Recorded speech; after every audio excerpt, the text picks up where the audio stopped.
in baseball history. For the World Series and the most complete news coverage, it's all right here on Channel 10. Tonight is baseball, but after the series, Carol O'Connor and Carl Weathers return in the heat of the night, followed by Connie Chung's Eye to Eye, next Thursday after the World Series. It was one of those nights. The baseball gods were about to offer us a World Series gift.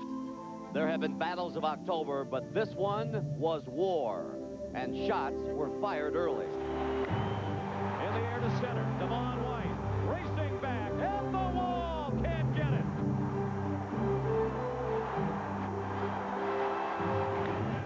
Well hit down the right field line toward the pole. It is a home run.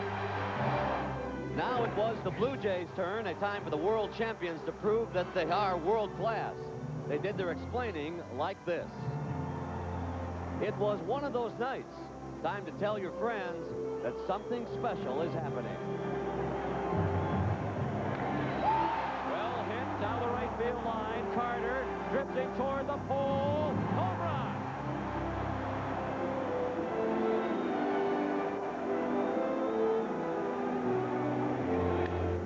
And he hits one deep to right. Forget about it. Way out of here. All night, people watched the scoreboard change. All night, the pressure was on. All night, they played their guts out. And then around midnight, the baseball gods visited again. Base hit. Olerud scores. Molitor stopped at third. Line to center. Dykstra can't get it. Little looper. Long run for Dykstra in right center. Can't get it. It was one of those nights. Is there somebody, somewhere, who can give us another?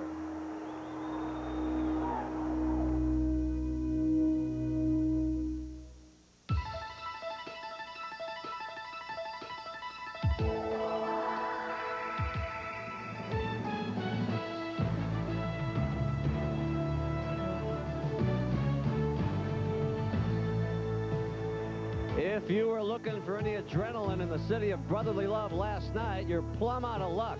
And so, by the way, with the Phillies, after being up 5 runs, then losing by 1, Curt Schilling plans to change that one tonight. And maybe all this rain and drizzle is a metaphor for what this city is going through these days as they try to win at least one World Series game at home and stay alive. If not, those hard-charging, unbelievable Toronto Blue Jays will fly north out of the rain and celebrate another world championship. What's it gonna be, folks, as we have Game 5, the Toronto Blue Jays and the Philadelphia Phillies live here on CBS. Hi again, everybody. I'm Pat O'Brien, and welcome once again to CBS Sports coverage of the 1993 World Series. Pardon us if we seem just a little bit out of breath. We're still trying to get over last night's World Series game of the century. Besides 29 runs, a game that had everything, and when it was over, people sort of looked in the mirror and said, what have we done? I'm not going to go home and sit up tonight and worry about the fact that I didn't get them out. I didn't get them out. It's happened to me before. This just happens to be the World Series, and there's going to be a microscope on everything I do, so I don't have any excuses.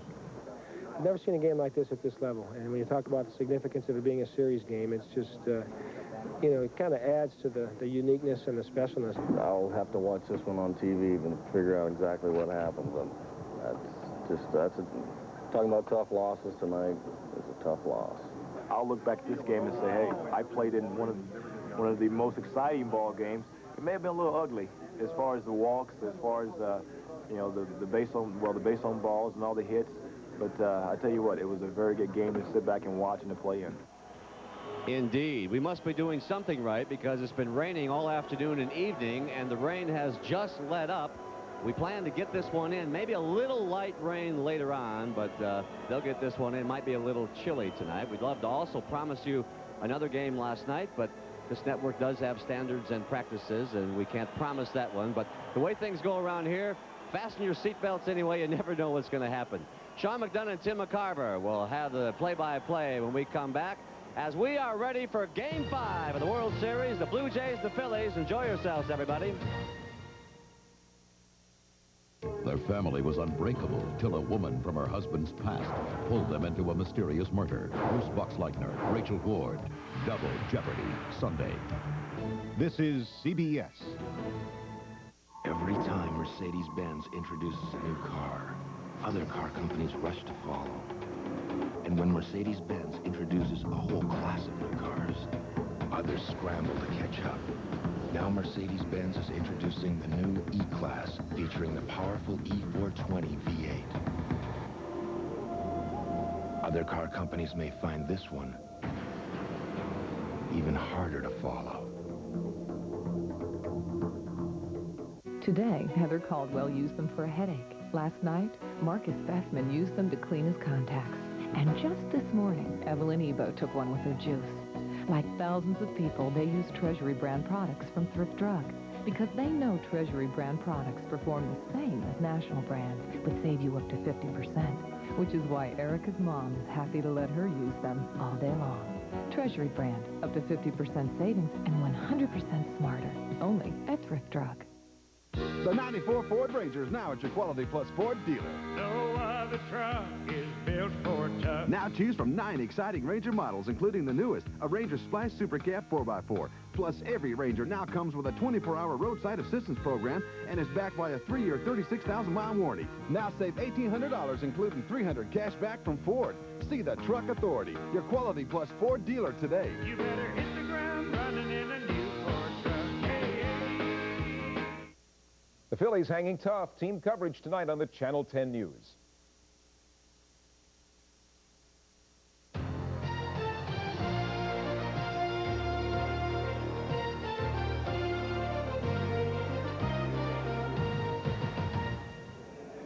Regardless of the outcome tonight, this will be the final baseball game of 1993 at the Vet in Philadelphia.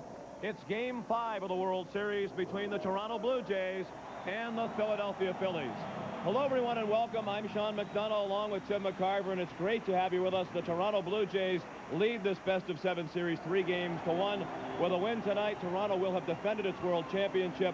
The Phillies need a win tonight to send the series back to Toronto for Game 6. And, Tim, it is certainly an uphill climb facing the Phillies. They have to overcome last night's heartbreaking loss, and they also have to overcome history. This is the 37th time in World Series play in a best-of-7 format that one team has trailed 3-1, and the team trailing has only come back to win the series 5 times. But as history shows, as a matter of fact, in 1925, the Pittsburgh Pirates beat the Washington Senators after trailing 3-1. The Yankees did it to the Braves in 1958, the Tigers to the Cardinals in 68, Pittsburgh did it to the Orioles in 1979, and Kansas City, the last team to be behind 3-1 and come back and win 3 in a row.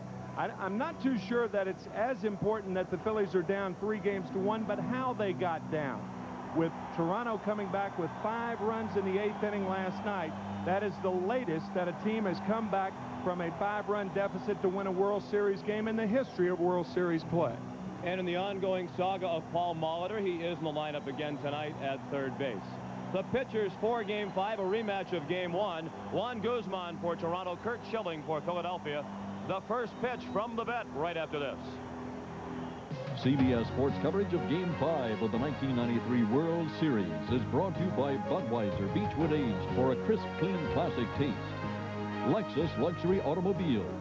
The ingenious products from Magnavox. They're smart, very smart.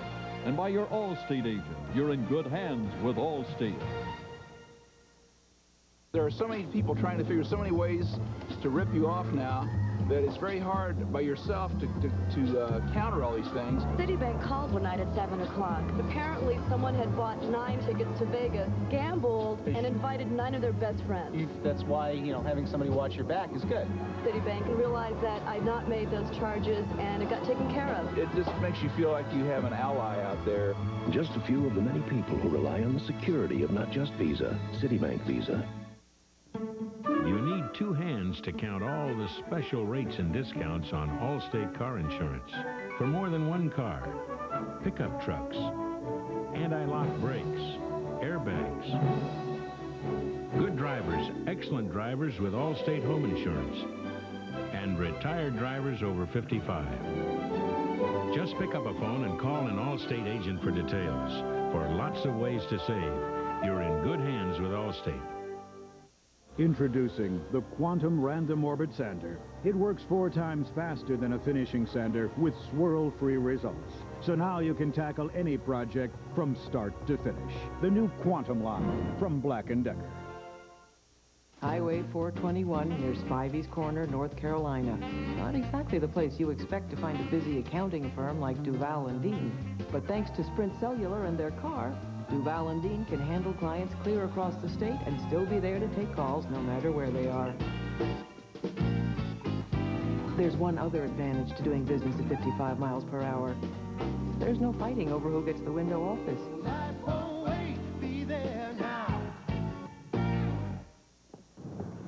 I can take care of myself in the ring, but in my car, I trust Meineke for safe, reliable brake service at a low price.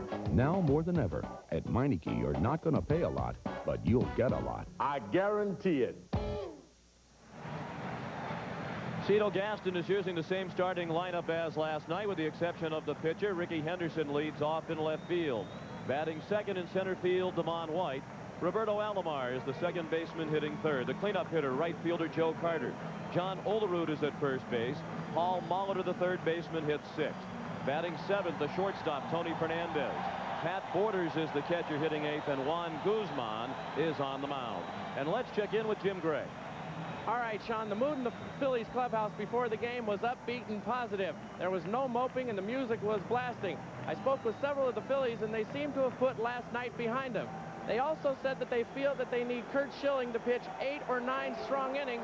If not, they won't be successful. One guy's real optimistic, Jim Fregosi. He told us that his bags are packed and he's going to Toronto. He just hopes his friends are going with him. Sean? Thank you, Jim. Curt Schilling, the losing pitcher in Game 1 when he went head-to-head with Guzman. His first pitch of Game 5, a breaking ball for ball 1 to Ricky Henderson. After a slow start in the first 2 games, Henderson has picked it up in the 2 games here in Philadelphia. Raised his average to .333 for the World Series. And he's up there now with a count of 1 ball and 1 strike. Ricky has also led off each game by being on base. He has singled, doubled, and he's walked twice. On the ground to second, the Mariano Duncan. John Kruk for the out. The defense for the Phillies, Milt Thompson, the left fielder, he had a terrific night last night, and so did Lenny Dykstra. Jim Eisenreich in right, Dave Hollins at third base, Kevin Stocker at short, Mariano Duncan at second base, John Kruk at first, and Darren Dalton behind the plate. And at the plate, Devon White, who's hitting .412 in the World Series, 7 for 17. And he had the game-winning hit in last night's game. Down the left field line and foul. It sliced into the stands. The umpires, Tim McClellan of the American League, working his first World Series, is behind the plate. Dana DeMuth at first, Dave Phillips at second, Paul Runge at third. Mark Johnson in left, and Charlie Williams is along the right field line. Taking all the way is White. 1-1 the count.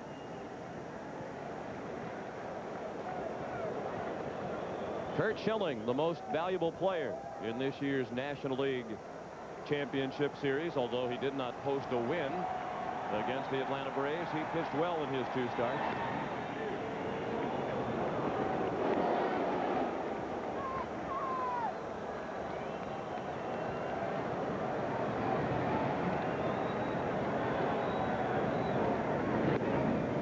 Three balls and a strike. Schilling thought he was over-prepared for his Game 1 start against the Blue Jays. Watched hours of videotape. Said he had too many thoughts about the individual Blue Jay hitters going through his mind when they came to the plate. That's usually what happens in postseason play. You do have a tendency to over-prepare. A good formula that I heard 30 years ago: as the media builds it up, you play it down. 3-2 pitch. Golfed out of play by White. Schilling says tonight he's going to worry less about the weaknesses of the Blue Jay hitters and go back to his pitching strengths.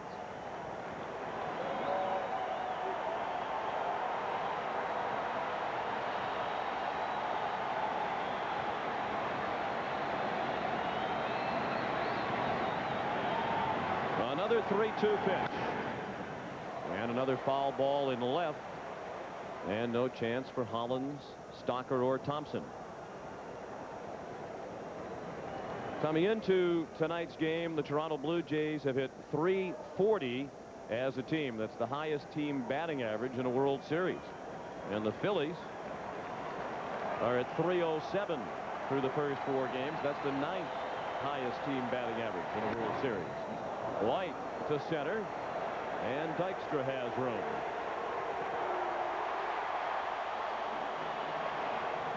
Two down and no score in the top of the first. I think what's going through the Phillies players' minds now is that Curt Schilling has to pitch a good ball game so we can get the confidence back of scoring runs and keeping a lead. And when you get blown out and a team comes back from a 14-9 deficit in the 8th inning, you really lose confidence in your pitching staff, and a good performance by Schilling will erase those doubts. Roberto Alomar up there with a count of 2-0. He's 8 for 18 in the World Series and has stolen 4 bases.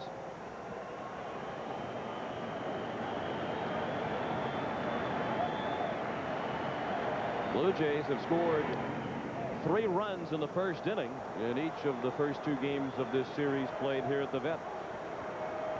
The last 2 ball games. Of course, last night after they scored the 3 in the first, the Phillies answered with 4 in the bottom of the inning to set the tone for the night.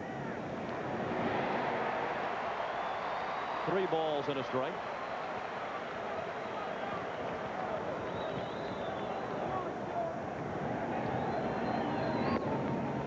And ball 4, just a little bit up and away.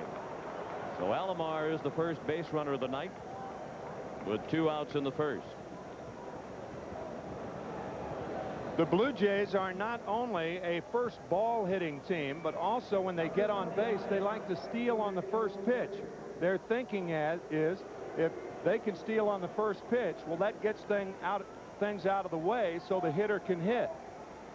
You don't want your hitter, especially if he's a cleanup hitter, to be taking too many pitches to allow you to run. That's why they run on the first pitch.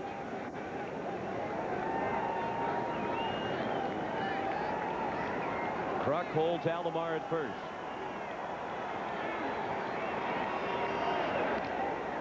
Out at the plate, 1 strike on Carter. Alomar 4 stolen bases, and he's only been thrown out once. The combination of Schilling and Dalton was tough to run on during the regular season. Dalton threw out 10 of 19 trying to steal when Schilling was on the mound.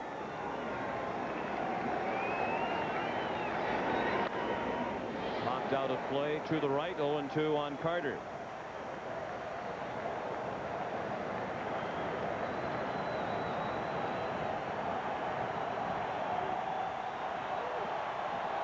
Roberto Alomar has 18 postseason steals in his career, and he's only been thrown out once. That was the ill-advised stolen base attempt at third in game 2. Breaking ball just missed.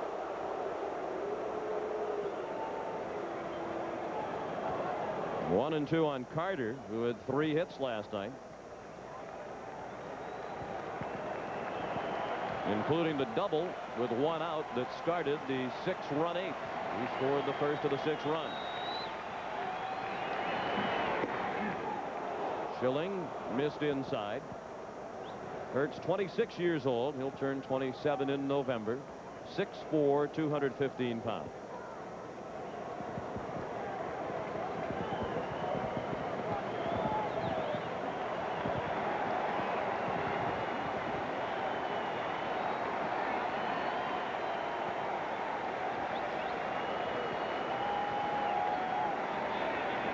The 2-2 is outside. And the count is full, and with 2 outs, Alomar will be running with the pitch. There are a lot of managers, and I'm sure Cito Gaston could be one, that believe that you should run with the count 2-2 and 2 outs.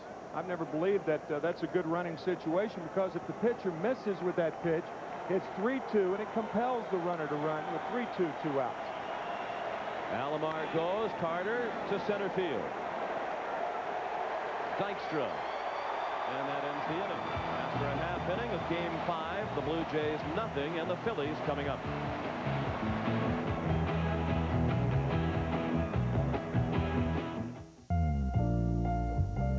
Over 2 million vacationers visited historic Philadelphia last year. Not one of them, however, was a Lexus engineer. Why? Let's just say they were busy.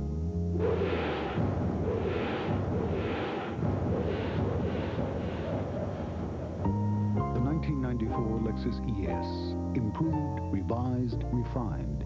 In a word, new. I finally made it to the big leagues. And my first game, we get the call. And I'm thinking, how lucky can a guy get?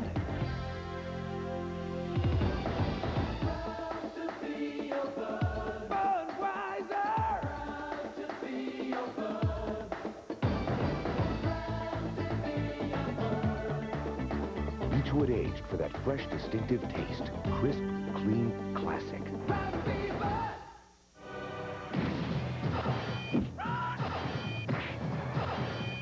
Nice shot. The excitement strikes November 12th. The Three Musketeers, rated PG. This is a Goodyear Aquatread, and this is a gallon of water. Aquatread's deep groove design channels water away. At highway speeds, it moves a gallon of water every second for outstanding wet traction. Aquatread, only from Goodyear. Anyone can see that the new GE Profile Radiant Convection range is easy to clean, but the real technological advantage is what you can't see. So we'll show it to you in a roundabout way. Introducing the first GE range that circulates hot air all around your food, roasting meats up to 30% faster, so they get done to a turn on the outside while staying tender and juicy on the inside. Why does GE offer such an ingenious way to cook? Because we know how much of life revolves around dinner. Like Cito Gaston, Jim Fregosi is also using the same lineup as last night, with the exception of the pitcher. Lenny Dykstra leading off in center field. Mariano Duncan at second base. John Kruk at first. The cleanup hitter is the third baseman Dave Hollins. Darren Dalton behind the plate hitting fifth. Jim Eisenreich at right field bats sixth. Milt Thompson, the left fielder, hitting seventh. Kevin Stocker at short bats eighth, and the pitcher Schilling hits ninth. The defense for the Blue Jays: Ricky Henderson in left field, Devon White in center, and Joe Carter in right. Paul Molitor once again at third base. Tony Fernandez at shortstop. Roberto Alomar at second. John Olerud at first base. Pat Borders behind the plate. And Juan Guzman. He has perhaps the best stuff in the American League. His problem has been wildness. He set an all-time American League record with 26 wild pitches while walking 110. He also led the majors with 29 leadoff walks. But if he's in the strike zone, he's as tough as anybody. Greeted by Lenny Dykstra, coming off a big night last night. Lifted his average for the World Series to .389. Guzman's first pitch is a fastball at the knees for strike one. Dykstra reached base his first 4 times up last night and scored on each of those 4 occasions. He had 2 two-run homers, had a double, and walked and stole a base. Drove in 4 and scored 4, but in the 8th, with his team down by a run, Wayne Ward got him looking for a big strikeout to end the 8th. But when you get 14 runs, ordinarily, you expect that's enough. Jim Fregosi joked that ground crew here had to replace home plate, that it was worn out, all the action it saw last night. The last time during the regular season that 14 runs was scored by 2 teams was 1990, when Montreal beat Atlanta 16-14. Since that time, 7,500 games have been played. And And as the result of a scoring change from last night, it was even a more prolific offensive battle between these two teams. You might remember that Paul Molitor in the 8th inning hit a bounding ball that eluded the grasp of Dave Hollins down the line. Originally it was scored an error on Hollins. We commented at the time that it was a very tough error to give Hollins. And just before the game tonight, the official scores announced that they had changed it to a double, making all of the runs in the game earned, adding another hit, which meant that the two teams last night tied another World Series record with 32 hits in the game.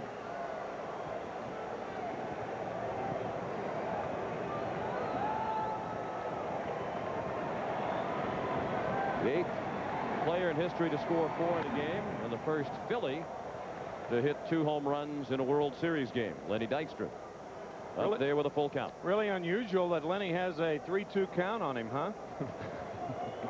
Seems like every at-bat he ends up with a count 3-2.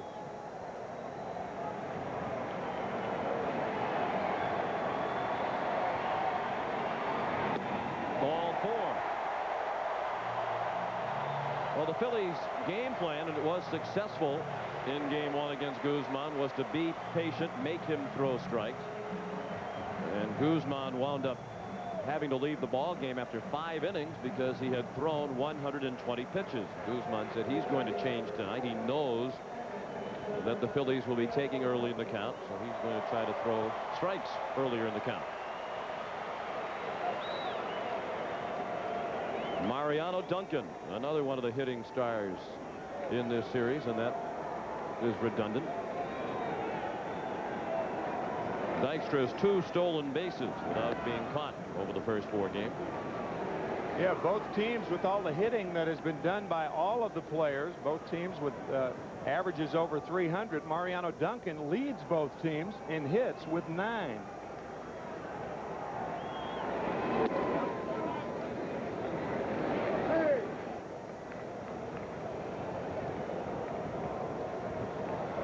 One strike on Duncan. Out in the Philadelphia bullpen, Danny Jackson is warming up. Jim Fregosi told us before the game tonight that Terry Mulholland will be available for use in tonight's game out of the bullpen. With the bullpen as beleaguered as it is, they need to be reinforced, and Mulholland will provide that tonight if necessary. And that means if Mulholland pitches tonight, Jackson would move up and start game 6, which would be Saturday in Toronto. And he originally slated to start game 7. He'd pitch on 3 days rest in game 6, and Mulholland would go back for game 7. Larry Boa, the third base coach. Not unlikely that Mulholland could be the closer tonight with the problems Mitch Williams has had.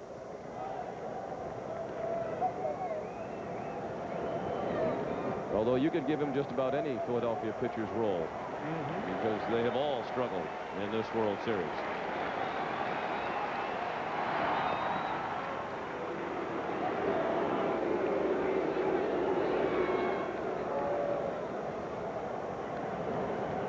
Of course, the one guy who has pitched pretty well out of the bullpen is Roger Mason, because they have all struggled in this World Series.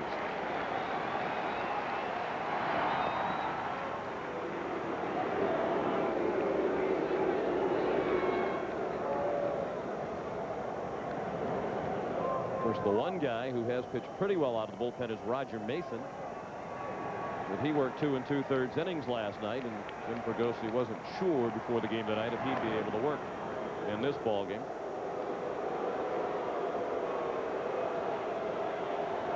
No score. We're in the bottom of the first. The Phillies have the lead man on, and Duncan is up there with a count of 1-1.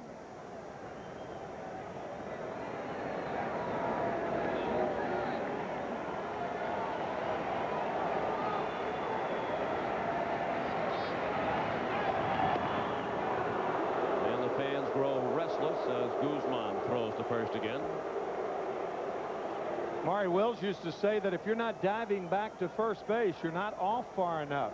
The only base runner that I ever saw that was a terrific base runner and a fast base runner who didn't dive into first base going back was Lou Brock. He almost always went back standing up. Well, Looked like Guzman tried to put a little extra on that delivery. 2 balls and 1 strike. Cito Gaston and the Blue Jays trying to become the first team to win back-to-back World Championships since the Yankees of 77 and 78.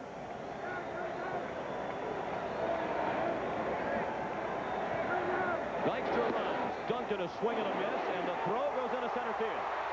Dykstra on his feet and on his way to third. It's a stolen base for Dykstra, and an error on Borders, allowing Dykstra to take third. Borders has a good pitch to handle, but the throw tails into the runner, and Alomar had no chance whatsoever to even touch the ball. Over the runner, and the runner, Lenny Dykstra, getting down, and because the ball was into him, Alomar had no chance, and Dykstra goes to third on the throwing error by Borders. A runner at third with nobody out, in the count of 2-2 on Mariano Duncan. Popped up in shallow right center. Dykstra is tagging as Carter makes the catch. And Dykstra came about 10 feet down the line and stopped the high throw handled by a leaping Borders. I think the reason Dykstra was tagging then was in the event that Alomar made the catch and was back on his heels. The proper guy caught the ball, Joe Carter, because he was going toward home plate. There's Dykstra tagging. He sees Alomar back up, but Joe Carter properly calls Roberto off the play and makes the throw home to hold Dykstra. Dykstra at third with 1 out. No score in the bottom of the first.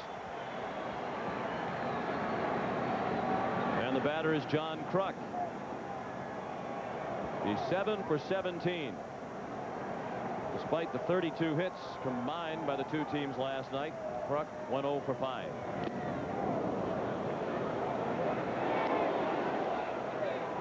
Kruk foul tipped the high 91-mile-per-hour fastball from Guzman.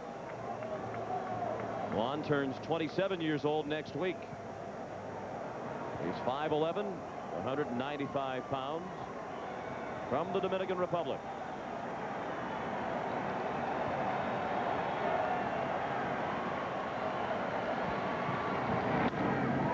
On the ground to second, and will get the run in. Alomar throws out Kruk. Dykstra scores, and the Phillies lead 1-0. That's the 4th RBI of the World Series for John Kruk.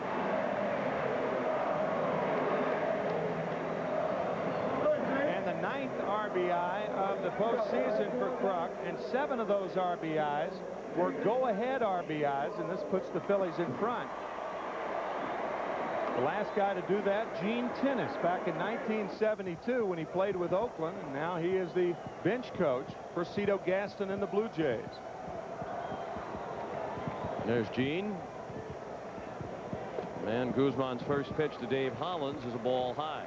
Phillies had scored a run without a hit in the bottom of the first. Last night in the first, they scored 4 runs with 1 hit.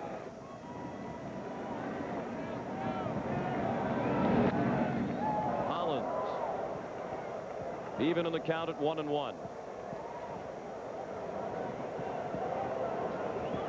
He had 2 hits and walked twice last night, scored 3 times, flied to center, ending the ball game against Dwayne Ward.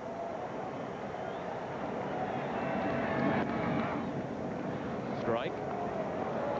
Tim McClellan, the home plate umpire, tends to hesitate before coming up with the strike call.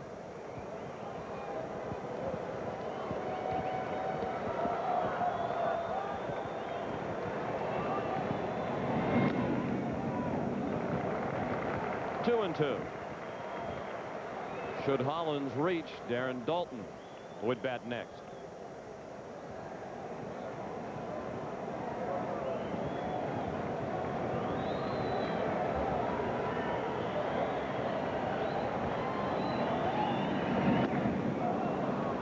And that ends the inning. First strikeout of the night for Guzman, but the Phillies take the lead after 1. It's 1-0.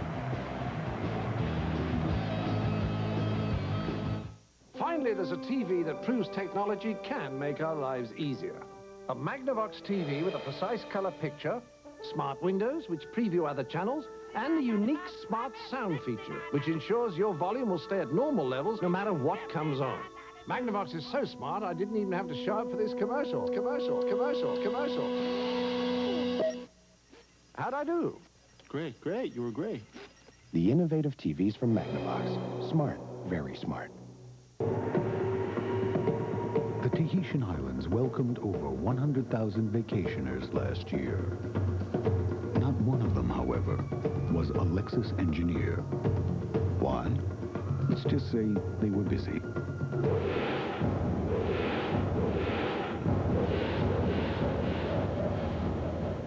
The 1994 Lexus ES, improved, revised, refined, in a word, new.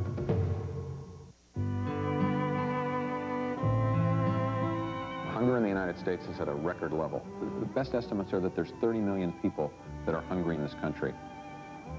There are many, many infants and young children who suffer from malnutrition. There's just no excuse for that kind of tragedy. What Share Strength does is we get resources to communities so that they can feed more people more effectively. It's going to take a lot to solve hunger in this country. We're grateful for American Express card members' support in helping to provide a meal every time they use the card. Now till December 31st, use the American Express card to help feed millions of people. The charge against hunger is a battle that we can win. Broncos, Cherokees, Pathfinders, any pickup or 4x4, on-road or off. Introducing the tough new LTX Light Truck Series from Michelin. Okay, big finale. Don't forget! Premiering Wednesday. South of Sunset. On the Caucasian, Columbia. Comedy Broadcasting System. Be there. They mean here. Phillies scored an unearned run in the bottom of the first, and they lead 1-0 as the Blue Jays bat in the second against Curt Schilling, with John Olerud to lead off. He's played in 3 of the first 4 games and has gone 3 for 10.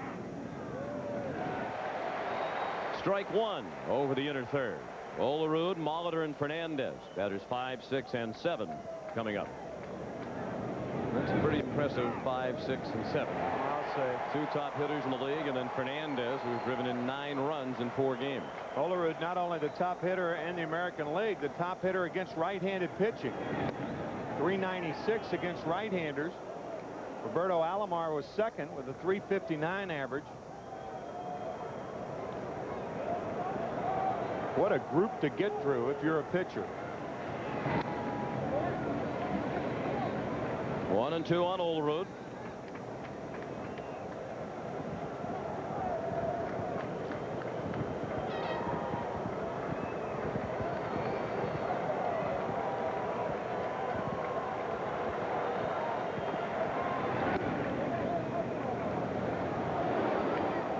Certainly as a pitcher, you can't be under much more pressure than Schilling is tonight, pitching to keep his team's season alive.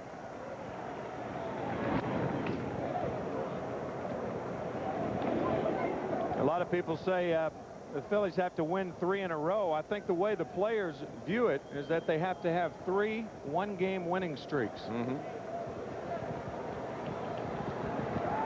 As Jim Gray mentioned, the mood in their clubhouse was upbeat despite the crushing defeat of last night.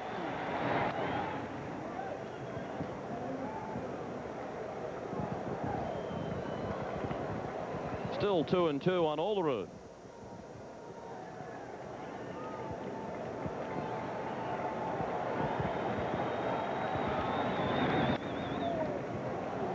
To left and dropping fast, Milt Thompson makes the running catch.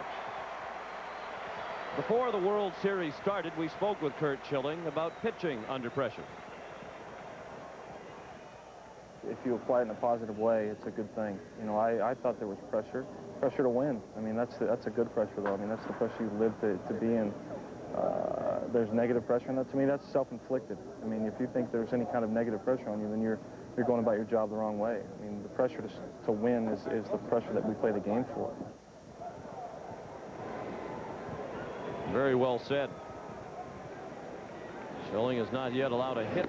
Paul Molitor is the batter. He's now 8 for 15 with that scoring change. Has to be considered a leading contender for MVP honors in this series, but the Toronto offense has been so well spread out. Should they win it tonight, it would be tough, at least at this moment, to choose an MVP or even who the leading candidate is.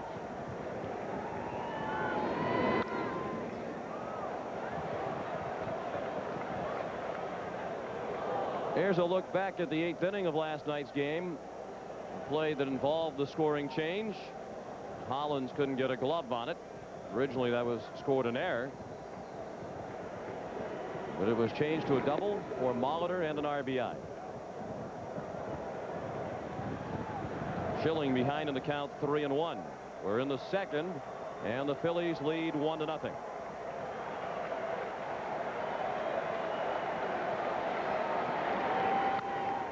To right and well hit. Eisenreich just in front of the track makes the catch. The last 4 outs recorded by Curt Schilling have come on fly balls. And none of the fly balls have been pulled. White flied to center, Carter flied to center, Olerud the other way to left, and Molitor the other way to right. What does that mean? It means that Curt Schilling's throwing hard. So far, the Blue Jays haven't been able to get around on him. Tony Fernandez leads the World Series with 9 runs driven in. Tony had 5 of those last night.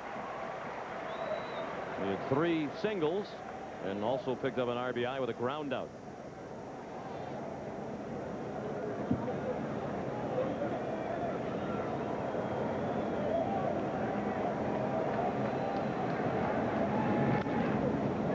Pulled foul into the seats. Another sellout crowd of better than 62,000 on hand at Veterans Stadium.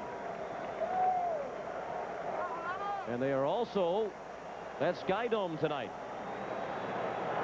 Sky Dome management opened the building and allowed the good people of Toronto to come in and watch the ball game. And as you can see, there are thousands there. Hernandez strikes out, and it's a 1-2-3 inning for Schilling. That's his first strikeout of the ball game. After an inning and a half, 1-0 Philadelphia.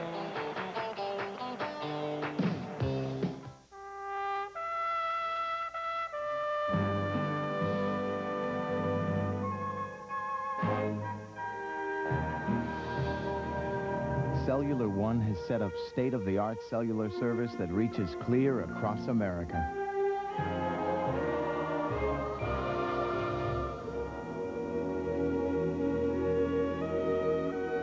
Beautiful, isn't it?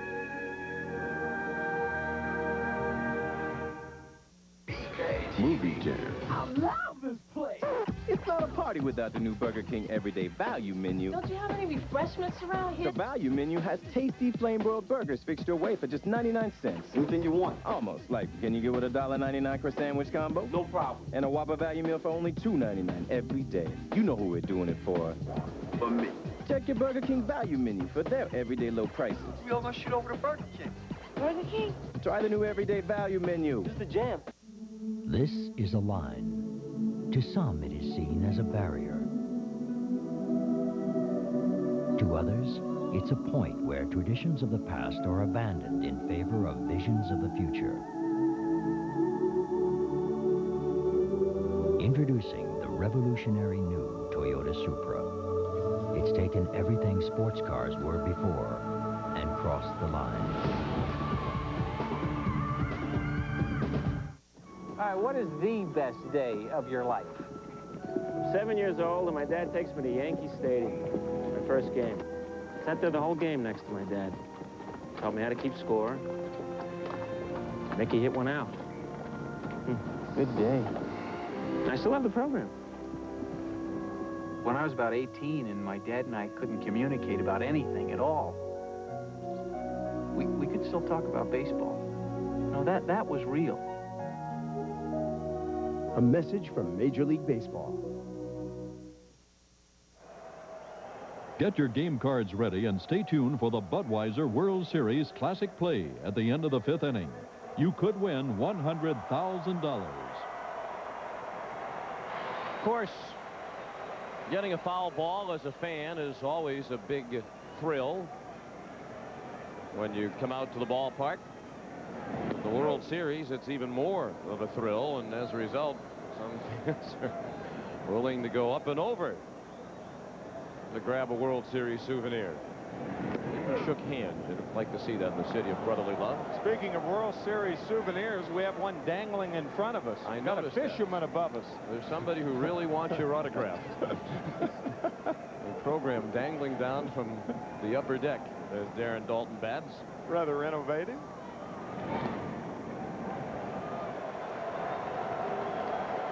One and two the count on Daulton. He leads off against Juan Guzman.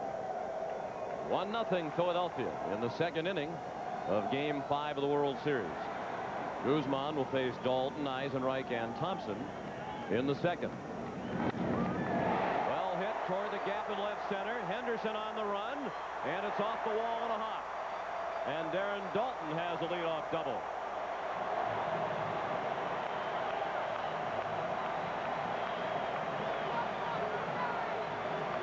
That's the first hit for Philadelphia. When Darren Daulton is hitting well, this is what he does so well, and that's keep in the front shoulder. That's why he hit the ball hard to left center field. Instead of trying to pull the ball, you end up hitting the ball off the end of the bat. This ball was really scorched to left center. A double for Daulton to lead off the second. And Jim Eisenreich will try to move him to third.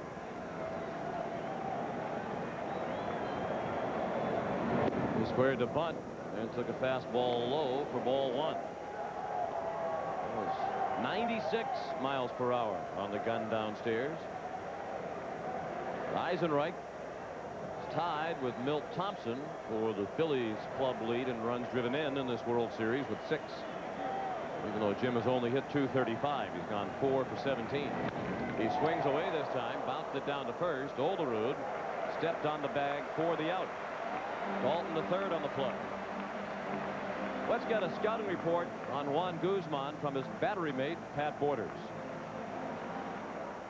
He can get away with just a fastball a lot of times because of the movement on his fastball. He doesn't even know which way it's moving a lot of times. He releases a little different every pitch. The ball may cut, ball may sink. Sometimes he comes out like maybe a BP fastball out of his arm. He didn't quite get his arm through or something, so it's a different speed altogether, and he's not trying. So it's just a natural thing for him. That's good to have a Guzman when he has his control plus his slider and changeup. You know, it makes it real easy to call a game. But as Tim noted earlier, it can be very difficult to be the catcher in a situation like this with as many wild pitches as Guzman throws. Daulton is at third, Thompson the batter. 2-0 the count.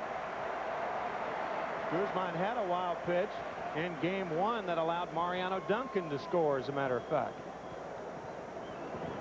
Defense is in for Toronto. Thompson had a huge night last night. A single, a double, a triple. He drove in 5 runs.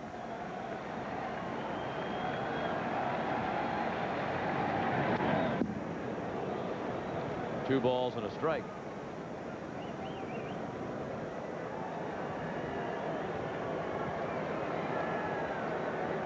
Juan Guzman wears number 66. A couple of years ago in winter ball, he was given the number 66. Had a great winter. So he asked for number 66 when he went to spring training with the Blue Jays, and that coincided with his rise to prominence as one of the best pitchers in all of Major League Baseball. Popped up. Hernandez a long way to go out. Henderson a long way in to make the basket catch. Daulton played it halfway down the line. So he's back to third with 2 outs.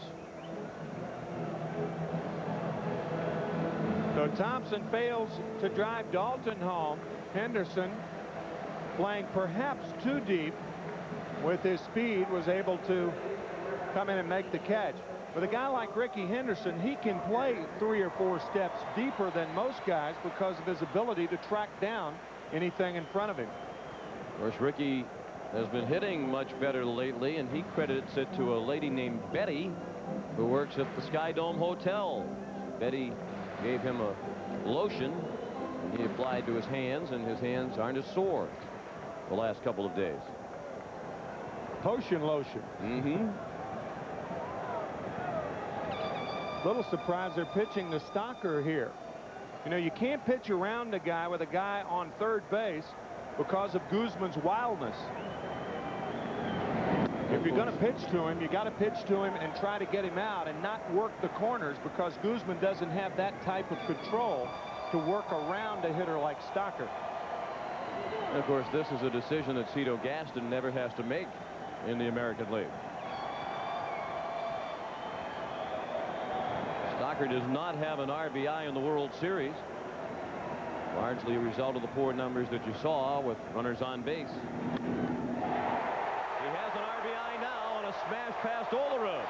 Dalton is in. Stocker will have at least 2 as the ball hit the stands where they jut out in right. It's a double and a 2-0 Philadelphia lead.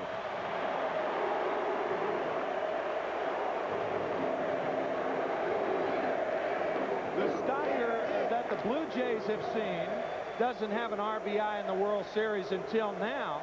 But, I mean, here's a .324 hitter during the season. You can't lose sight of that. And in my opinion, as we said before he got the double, you got to put him on and pitch to Curt Schilling. There's a tally out there on third. Schilling, swing and a miss. Phillies lead 2-0. They've scored a run in each of the first 2 innings.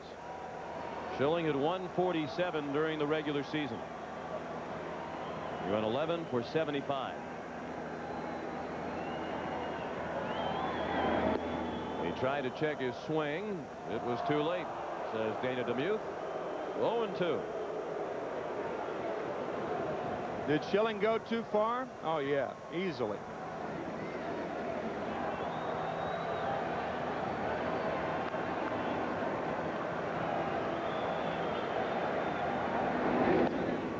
And Schilling strikes out. They pitched to Stocker, and he made it hurt. After 2 innings, 2-0 Philadelphia.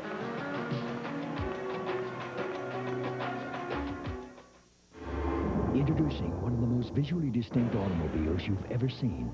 If we show it to you now, you'll be so busy looking that you won't be listening, and you won't hear about its precision handling, sophisticated safety systems, and that it's the most technologically advanced Celica Toyota has ever created. Okay, now you can look. The all-new Celica. Watch out, it's coming. Start saving $300 a month when you're 23, and you could retire a millionaire. Start at 30, and you might reach 600,000. At 40, about 200,000. Which is why you need Prudential's Financial Assessment Program. A personalized computer analysis of where you are, where you want to go, and how we can help. Because nobody plans to fail. They just fail to plan. Call Prudential Insurance now. There we were, a jillion miles outside of the hood. The bus got a flat, got no check. Homie's gotta cut his grass. What's up? 4.5. EP 4.5 here down. 600. Sold. The man's round sales, but he's got no beat. Pardon me. That was there. Huh? Yo, MC Cow Seller. You trust your doctor to take care of you. But what happens when he violates that trust? He got involved romantically, emotionally, and sexually with a patient. What happens when the prescription is sex? You're my therapist. You're not supposed to be doing this. Betrayed. 48 Hours returns October 27th. CBS Sports coverage of Game 5 of the 1993 World Series is brought to you by Budweiser, Beechwood Aged for a crisp, clean, classic taste. Toyota and their full line of quality cars and trucks. Cellular One, clear across America. And by Bayer Aspirin, the wonder drug that works wonders. Man can work a room, can he? He sure can. Dave Raymond, the Phillies fanatic, son of longtime University of Delaware football coach Tubby Raymond. Pat Borders starts the third with a base hit. It was trapped by Eisenreich, who made a terrific play to get it on the hop. But Pat Borders has his 4th hit of the World Series. Nice try by Eisenreich. He doesn't catch it in the air, but he does short hop the ball and keep Borders to a single. Nice play.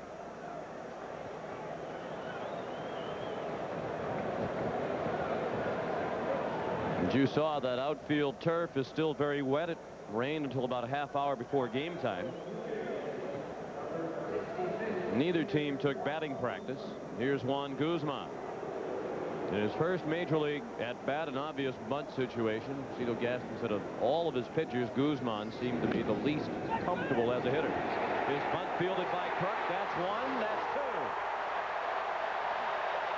two. 3-6-4 double play.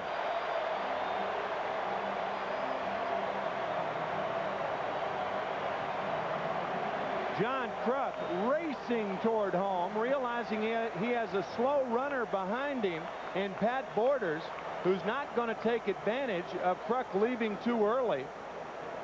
And an easy double play. And that's the one thing that Cito Gaston told us before Game 3 here at Veterans Stadium, the first game here. He said, you know, at times he would just prefer that his pitchers strike out to stay out of the double play. Well, here in trying to bunt, he bunts into a double play. 2 outs and the base is now empty in the Toronto third. The Phillies lead 2-0.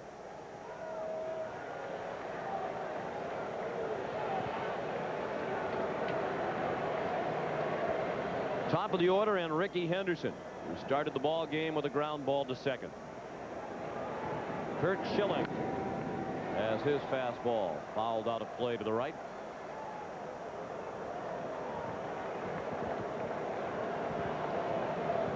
Schilling was stunned during the National League Championship Series when he went to a Philadelphia Flyers game across the street and was given a standing ovation. The first hockey game he had ever attended. Thought he'd sneak in and catch the game, didn't realize he'd be spotted by the crowd. And it was a heartfelt standing ovation from the Flyer fans. We're off to a pretty good start, but I'm not sure anybody in this city is aware of it. Out of play and right. It's one of the byproducts of the Phillies sharing this stadium with the Philadelphia Eagles of the NFL is that Jim Fregosi, their manager, and the Eagles coach Rich Kotite have become very good friends.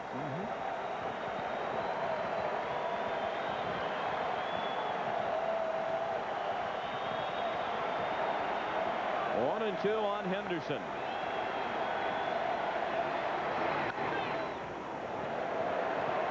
Dykstra. That ends the inning. We'll return to Veterans Stadium after this message and a word from your local station.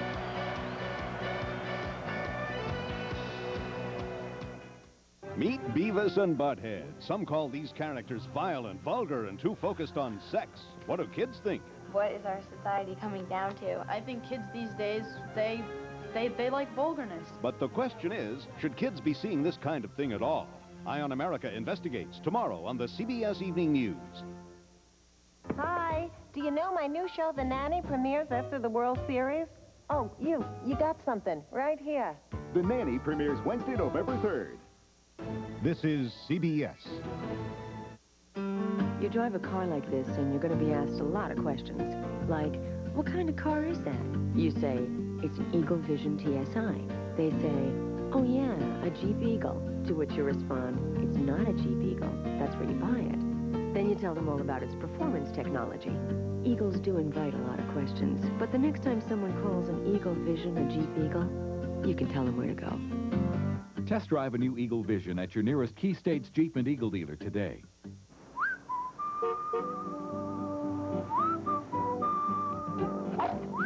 Homer! What's wagon? Big four again. Usual number. Straight. And box it too. 50 cents each way. The Pennsylvania Lottery's Big 4 game. Who says you can't teach an old dog no tricks? Don't forget to play both ways every day. You might be the lucky dog who wins. This house is you, Boomer. And the owners aren't anxious to sell. I know. Say we didn't get the package. Martha! Tom! Did you get our package? Gee, it never got here. Really?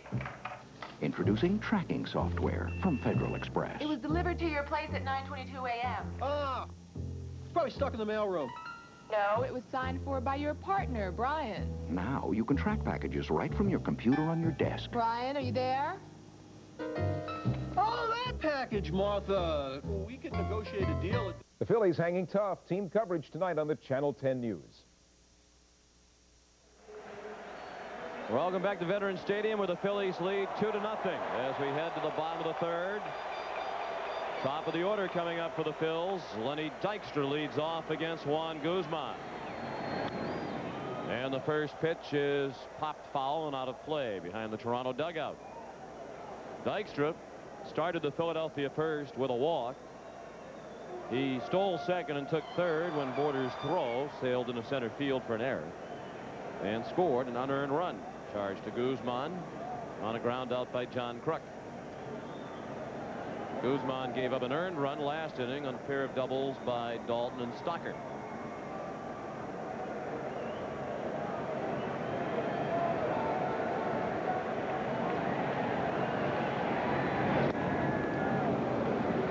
Two. And Dykstra, as is so often the case, takes a stroll around the batter's box. He does that after just about every pitch. And there's been so much talk during this World Series about solutions to speed up the game. One of them might be to require the hitters to hang around the batter's box a bit more often. Develop new habits. That's really all it is. It's a habit. They used to call Mike Hargrove when he played. He's now the Indians manager, of course, the human rain delay. And Jim Fregosi says just about everybody in baseball now is the human rain delay.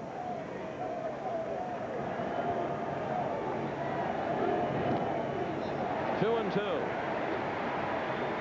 Juan Guzman came to the Blue Jays back in 1987 in what looked to be a very minor deal at the time.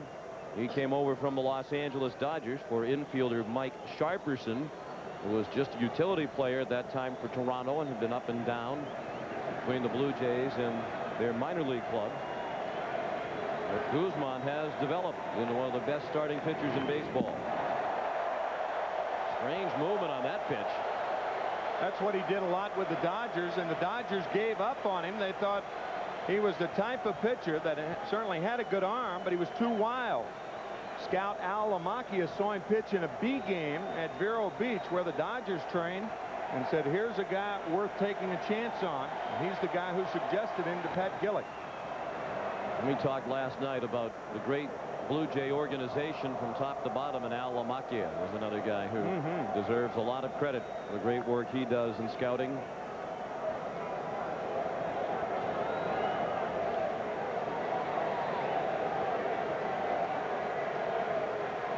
He did the Blue Jays advanced scouting, followed Philadelphia around to get Toronto ready for the World Series. 3-2 is a fly ball in shallow right center. And caught by White. Nice running catch by the Gold Glove center fielder for the first out of the inning. If you're just tuning in, the Phillies took the lead in the first. An unearned run scored by Dykstra as he walked, stole second, took third on an error, and scored on a ground out by Kruk. And the Phillies scored again in the second. Kevin Stocker doubled with 2 outs to drive in Darren Dalton, who had started the inning with a double. Mariano Duncan is the hitter with 1 out in the third. Down to third. Molitor continues to play very well in the field. He has not had a miscue in 3 games now in the field. 1 game at first base and 2 at third. Talked to Jim Fregosi before the game, and he said, hey, I'm unfazed by what happened last night. We played a lot of games like that. Sean, you and I were talking before the game, but not a lot of games that was were the 4th game of the World Series.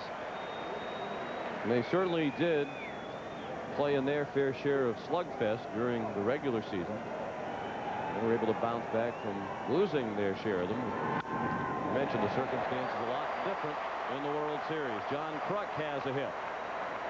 After an 0 for 5 last night and after grounding out his first time up tonight, Kruk has his 8th hit of the World Series, and he's aboard with 2 outs. Hits this one hard up the middle. Alomar playing Kruk to pull on the ground. They play John shifted around toward left field in the outfield. So John Kruk with a 2-out single.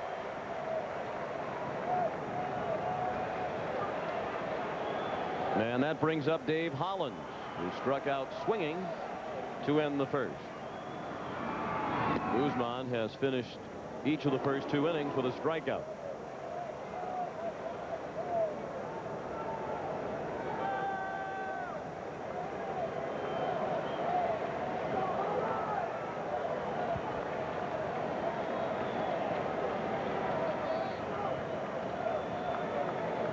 Phillies underdogs to the Atlanta Braves. They beat them in 6. They're underdogs coming into the Blue Jays. And they're trailing 3 games to 1 and have to win 3 in a row. They have been written off more than a 3-martini lunch.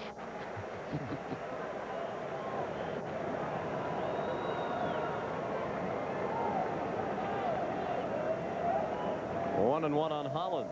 Jim Fregosi, however, still confident. Loves these guys.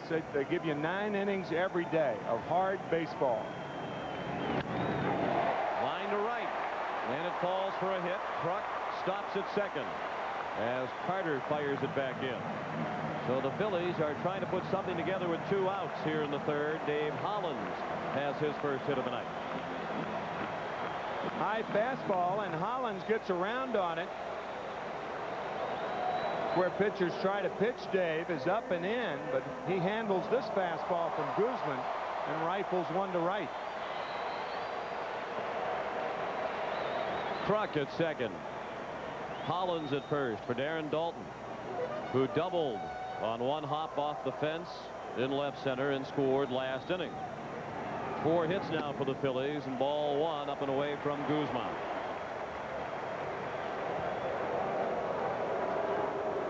And Cito Gaston is on his way to the mound.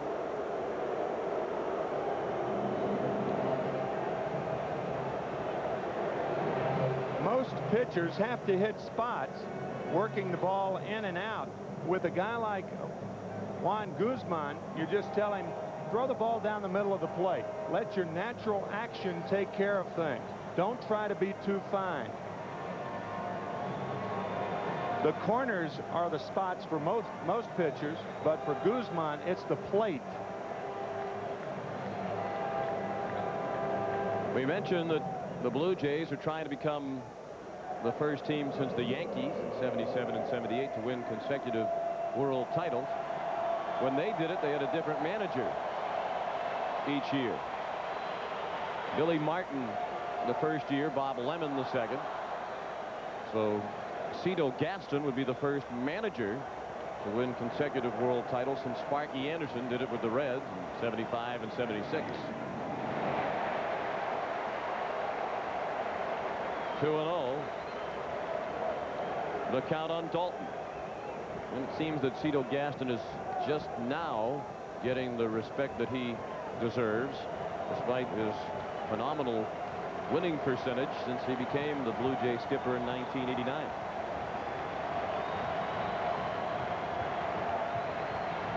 The 2-0 pitch. Pop foul, and it drifts out of play.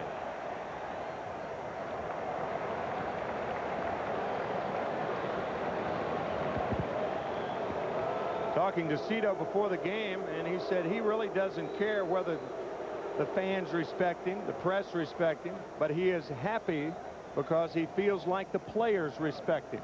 And he said, and as honest as he could be, that he means it. As long as he has the players' respect, and he certainly does that. A pop-up very high in the direction of Alomar and Olerud. Alomar puts it away. And the Phillies strand 2 in the third. After 3, 2-0 Philadelphia.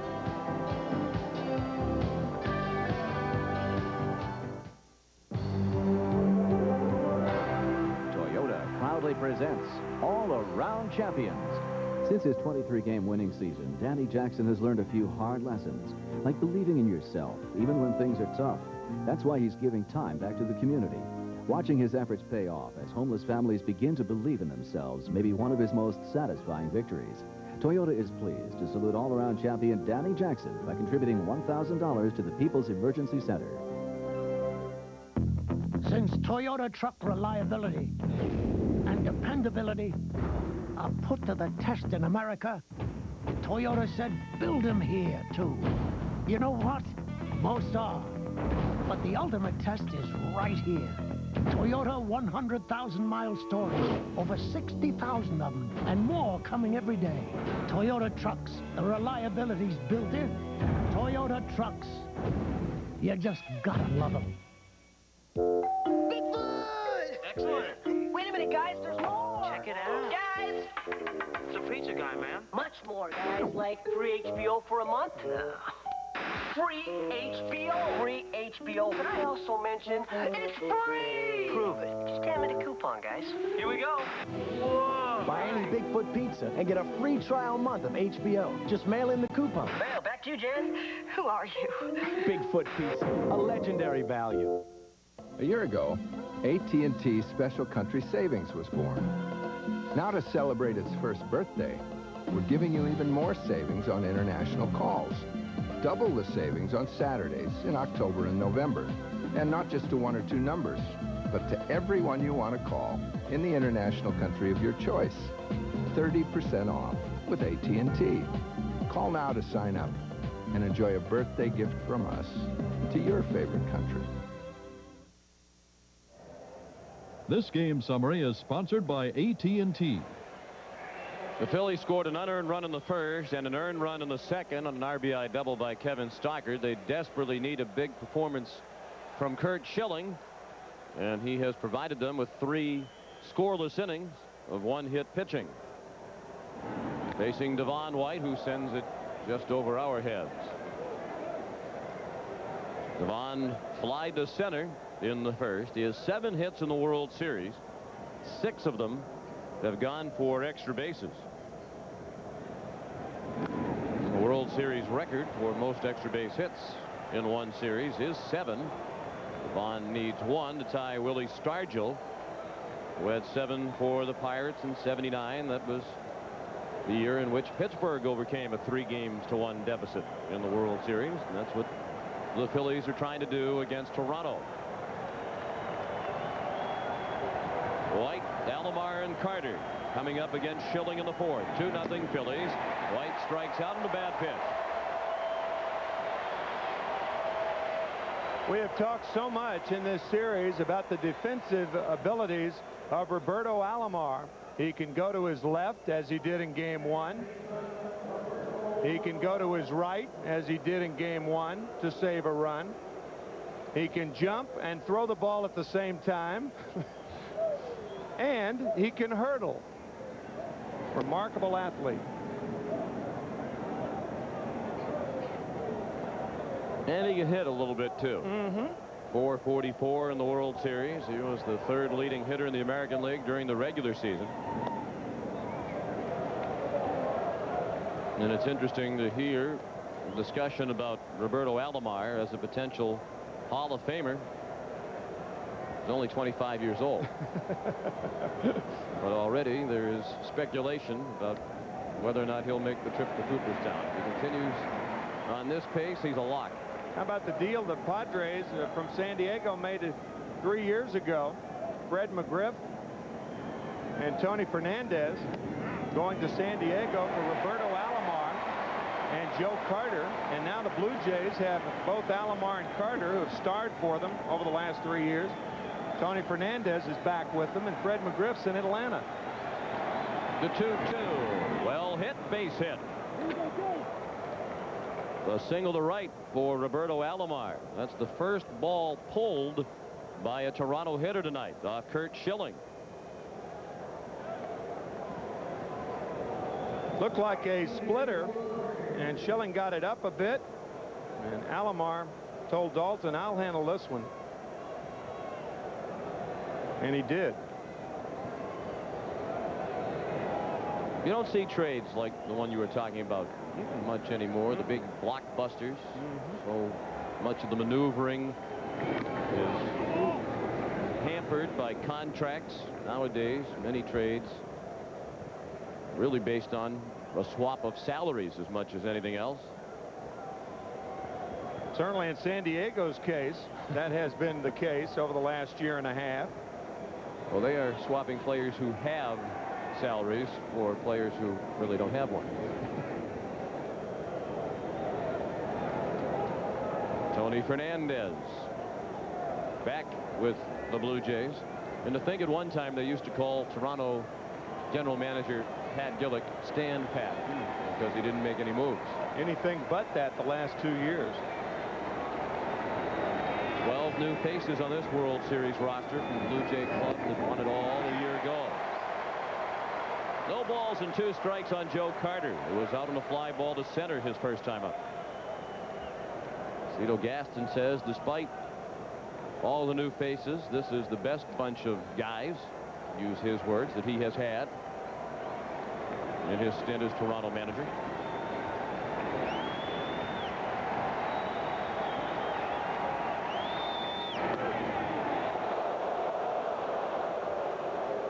Just outside, 1-2 on Carter. A good 0-2 pitch by Curt Schilling, trying to get Joe Carter to fish hit the ball off the plate. But Joe says fish aren't biting. But he is directing. Bob Fishman, our director tonight. Bob Dickus, our producer.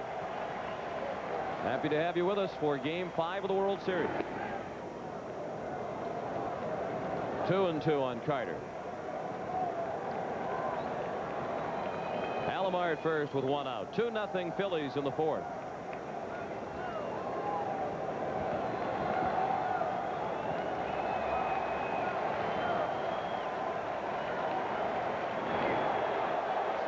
Good move by Schilling. And that had Alomar lunging back to first. Schilling gave up 11 stolen bases this year. However, 11 were caught stealing. And this shot shows Alomar getting just in under the tag of John Kruk.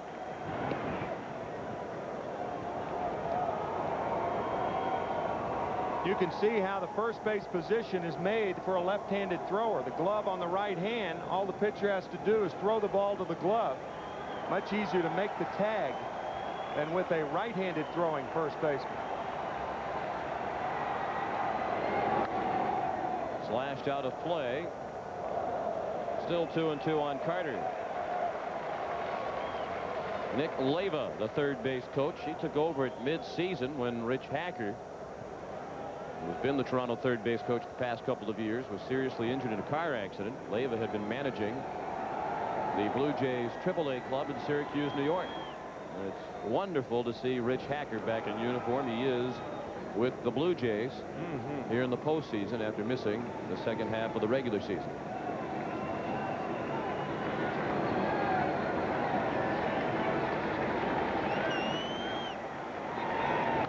The 2-2 is popped out of play. And that's the ideal place that right-handed pitchers try to pitch Joe Carter in tight. He's a good low ball hitter, but more than that, he likes to extend his arms. But you can't just stay there. Like all good hitters, you have to move the ball around. But you hope you can set up Carter to where he'd be vulnerable for that fastball inside. But he fought that one off. Count remains 2-2.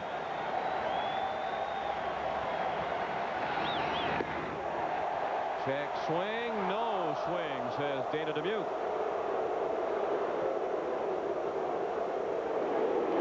Now the pitch was very close to being a strike, but a little outside, and Carter did hold up, it appeared. See, the hands come across, but the barrel of the bat does not come across the plate.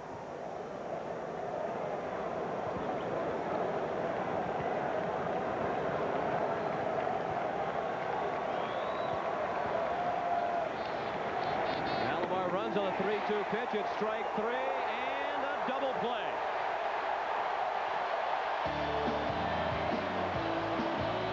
After 3.5 at the vet, 2-0 Philadelphia. Imagine a wonder drug that could help reduce minor arthritis pain so the Panthers wouldn't lose their star shortstop. One that could relieve headaches so more boys could come out to play.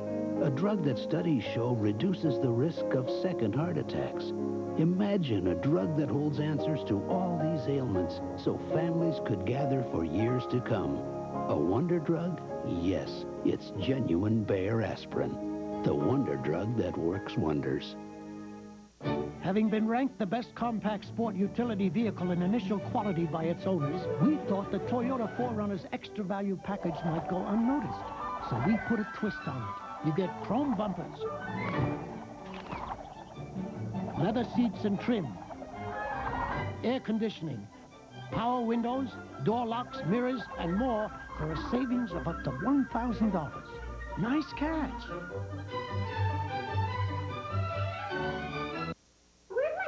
In just over a half hour, your family will disappear out the door. What do you fix for dinner? Well, if you're ready to go when I am.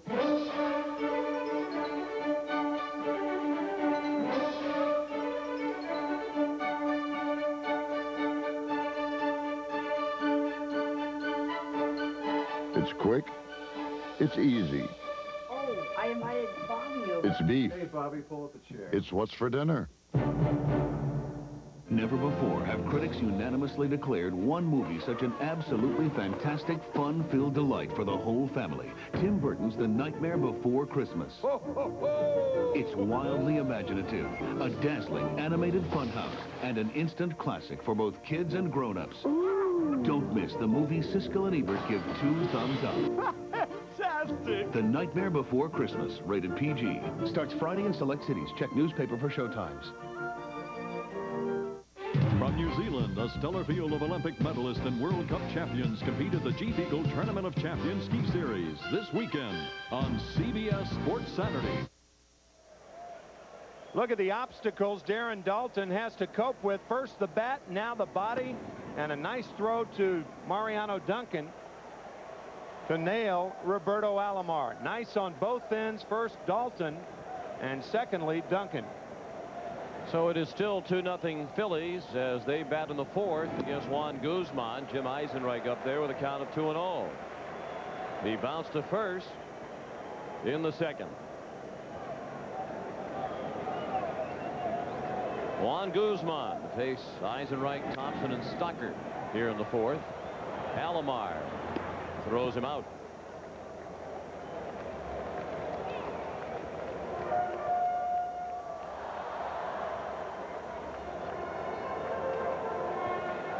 Soggy turf and very worn here at the vet. They're talking about replacing it within the next couple of years. The Phillies management would like to see a new turf surface by 1995 in this municipally owned stadium.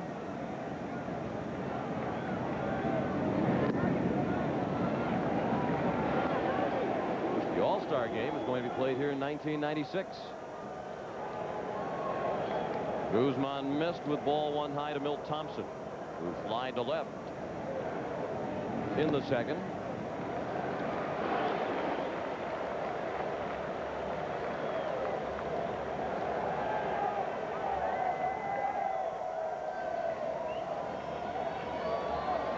The 2-0 is just low, and Thompson is in the driver's seat. 3 balls and no strikes.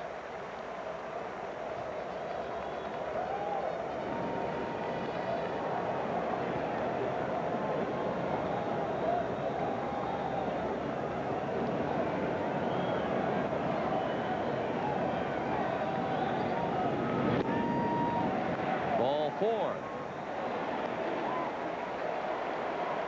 The Phillies have had at least 1 base runner in every inning.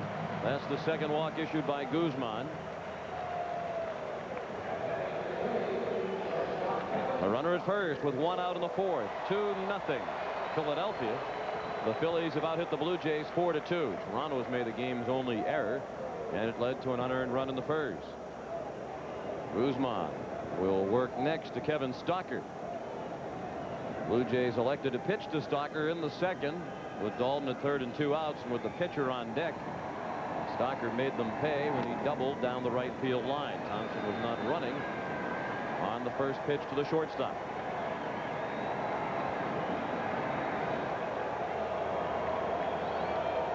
He wasn't running then on the pitch out either. You have to think that Guzman would be a very tough pitcher on which to hit and run, because he throws a lot of high fastballs. The ideal hit and run pitcher is a pitcher who is always around the plate and who throws ground balls. Try to open up a hole, get a middle infielder covering, and then shoot it through the hole, vacated by the infielder who's covering. We saw Gene Tennis flashing signs. He will occasionally call for pitch outs.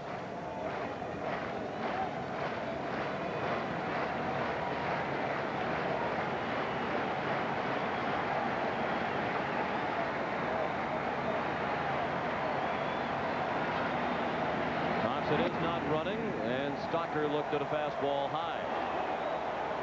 So Guzman has missed the strike zone with each of his last 6 pitches.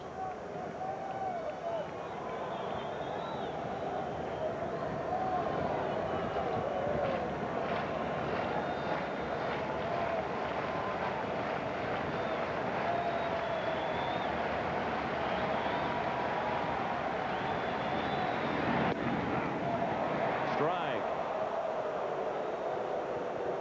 Borderline pitch, 2-1. The count on Stocker.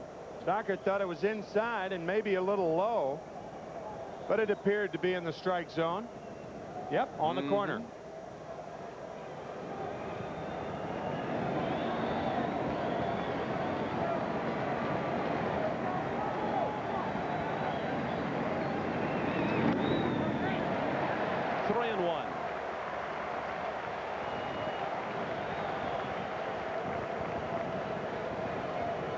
With the left-handed batter up, Tony Fernandez will give the sign to Roberto Alomar. If he opens his mouth and the runner runs, that means Alomar is covering.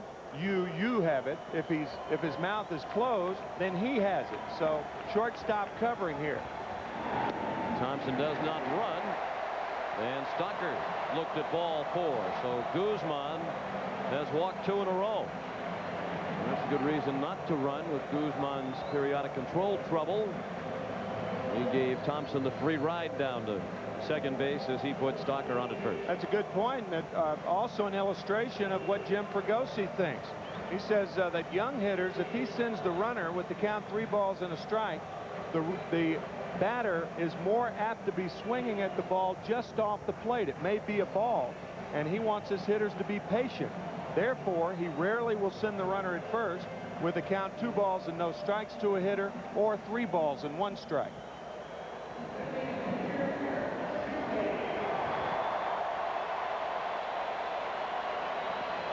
Somewhere in the crowd tonight is Jim Fregosi's daughter, Jennifer, who is a senior at the University of South Florida, and Jim's a little worried about her academic progress this semester because she's missed an awful lot of class time to attend these postseason games. Kurt Schilling squared the bunt and left the bat out there long enough to get a called strike. 89 on the high fastball. 1 strike on Schilling, who struck out swinging against Guzman in the second. Juan is only fan 2 to this point. We're in the 4th, and the Phillies lead 2-0. And they have first and second with 1 out. Schilling squares again, and he fouled it at the plate, 0-2. Bat's in foul territory. If the bat's in foul territory and you bunt the ball, more often than not, you'll bunt it foul. That's why hitters are encouraged, once they square around, to push the bat out into fair territory. Interesting on that shot of Jim Fregosi that he did not have his lucky Phillies jacket on. But he wore through much of the season.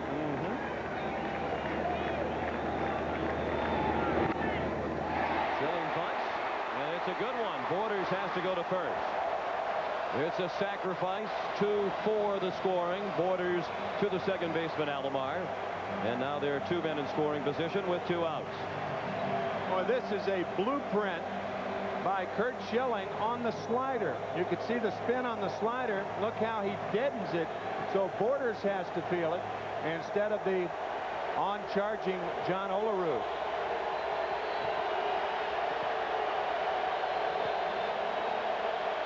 And the fans are on their feet as Lenny Dykstra steps to the plate, but they're going to intentionally walk him. And Cito Gaston talked before the game tonight about how impressed he has been in this series by Lenny Dykstra. Certainly, it would be difficult not to be impressed with the way he has played. But they'll put Dykstra on the 3rd walk of the inning and get back to a right-handed hitter with Duncan coming up next. Cito Gaston saying that Dykstra reminds him of some of his hitters. Obviously, any manager would love to have Lenny Dykstra. You do roll the dice, do you not, though, Tim, a little bit in this situation with Yes. Guzman's control trouble. Now you force him to throw strikes with the bases loaded and Duncan coming up. But with Dykstra being as hot as he has been, you almost have to walk him right there and hope that Guzman can throw strikes, especially with the right-hander coming up. Duncan 0 for 2 tonight.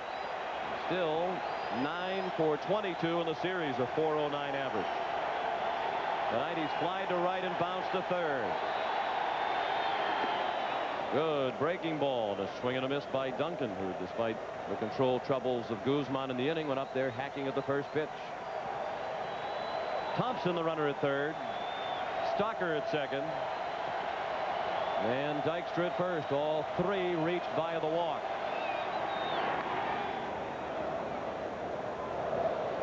Duncan might have chased 2 pitches off the plate here, and he's in the hole 0-2. I think he did, both sliders. So if he chased those, there's no need to set him up. Just continue going out there, because if you come inside with a fastball, you may make a mistake with it. Look for something away from Guzman. Up and away that time. 1-2 on Duncan. Guzman has been a consistent winner as a major leaguer. His lifetime record in regular season play in the majors is 40 wins and only 11 losses.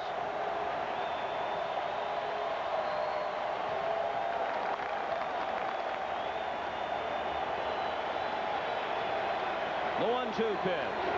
He struck him out with the slider to end the inning. The Phillies have stranded 6 after 4. They lead 2-0.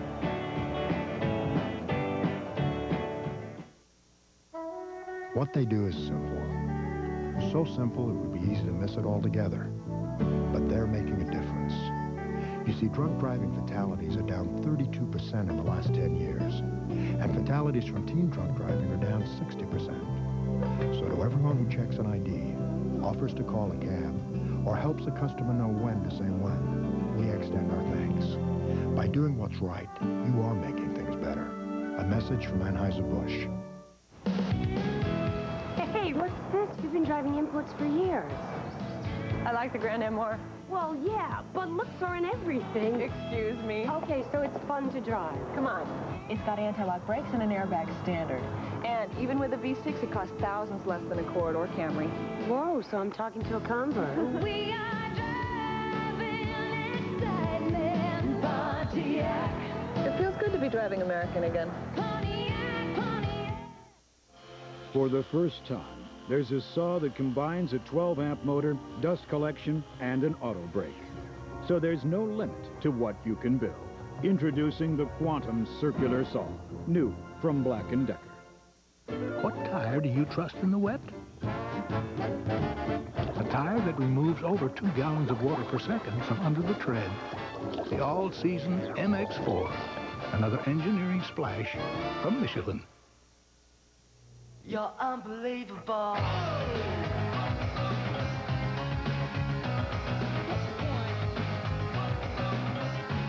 You're so unbelievable.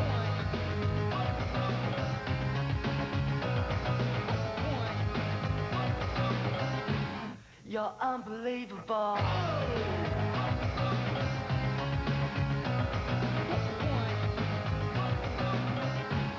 You're unbelievable.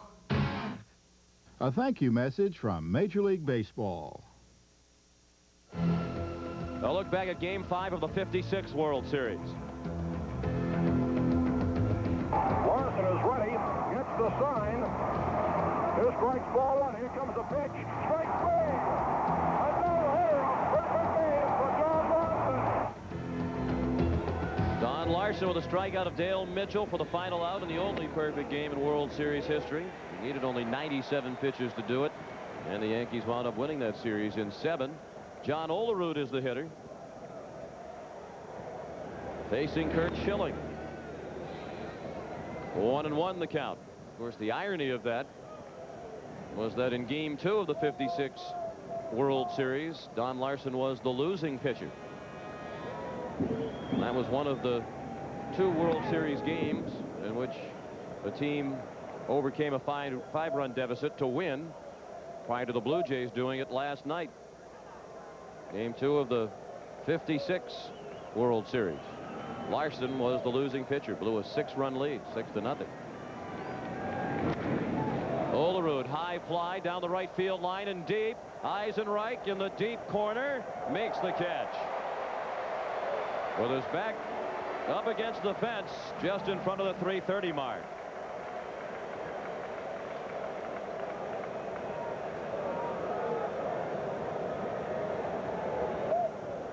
When a pitcher doesn't put it on the corner of the plate, usually the hitter hits it to the corner of the field. And Olerud just missing a home run off Curt Schilling.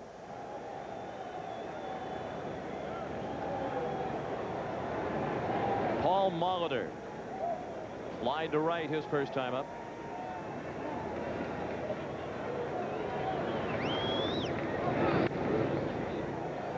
Duncan bobbled it and threw it away.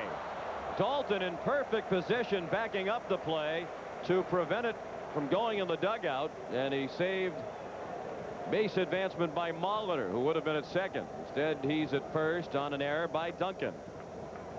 The big league error right here.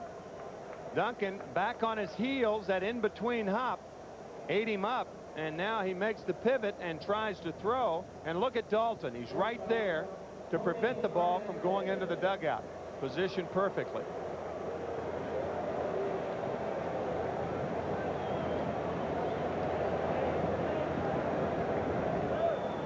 That's Duncan's first error of the World Series. Each team has made an error tonight. And the tying run is at the plate. Tony Fernandez, the batter. We're in the 5th. The Phillies lead 2-0. Fernandez struck out his first time up. He has already set a World Series record for runs batted in by a shortstop with 9. The record for runs batted in a World Series, Bobby Richardson with 12 RBIs in the 1960 World Series. The Yankees losing to Pittsburgh in 7. Famous Bill Mazeroski home run over the head of Yogi Berra off Ralph Terry to win it. Line to left, well hit. Thompson backing up to make the catch. And Molitor went most of the way to second. Retreats to first with 2 outs. The RBI record in the World Series for a shortstop had been 7 by Bucky Dent in 1978, prior to Fernandez collecting 9 in this World Series. Yeah, that's after Bucky Dent hit the famous 3-run homer at Fenway to beat the Red Sox. What home run? What home run? We New Englanders have eliminated that. Off Mike Torres. You're in denial, right? Yes, indeed. It never happened. We have blocked it from our memory banks. That was indeed the same year. Borders the batter. He singled to right in the 3rd. Schilling quick move to first, and Kruk had to reach for the throw. Molitor can run at age 37. He had 22 stolen bases during the regular season, was only thrown out 4 times. to the left of Kruk.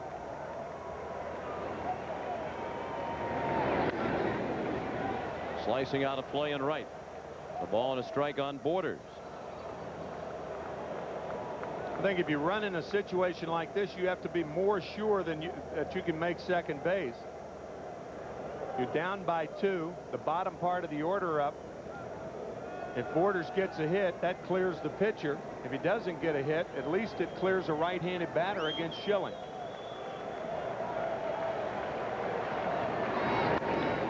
In the air in left center, Dykstra going back and waving off Thompson. On the warning track, he makes the catch. A couple of deep fly balls for outs for the Blue Jays in the 5th. Halfway through the ball game, Philadelphia 2, Toronto nothing. Someone very special is on that train. That's why you're driving a Buick LeSabre. You love its powerful V6 engine, anti-lock brakes, and steel safety cage body unit. But you bought LeSabre for the dual airbags, one for you and one for that very special person who sits next to you. LeSabre from Buick, the new symbol for quality in America. When you're the world's largest hotel and entertainment complex, the MGM Grand, you need plenty of wide open spaces.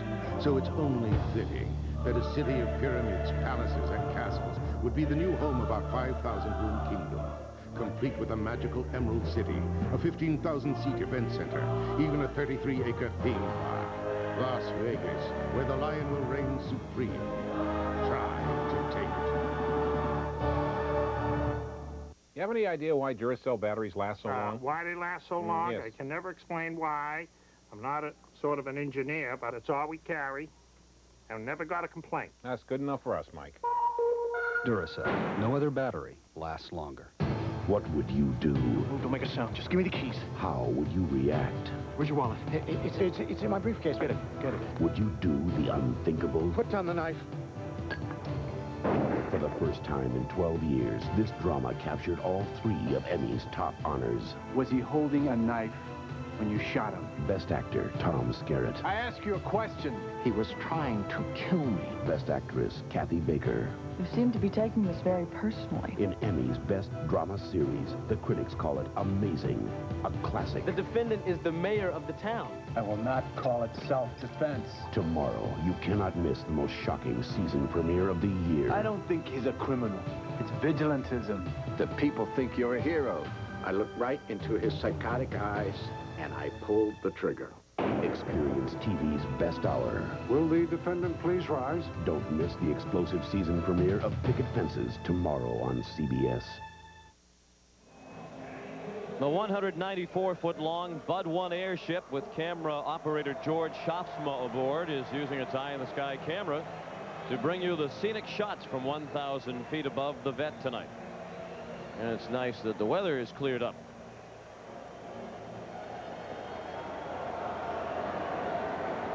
John Kruk, the batter. He bounced to second but drove in a run in the first.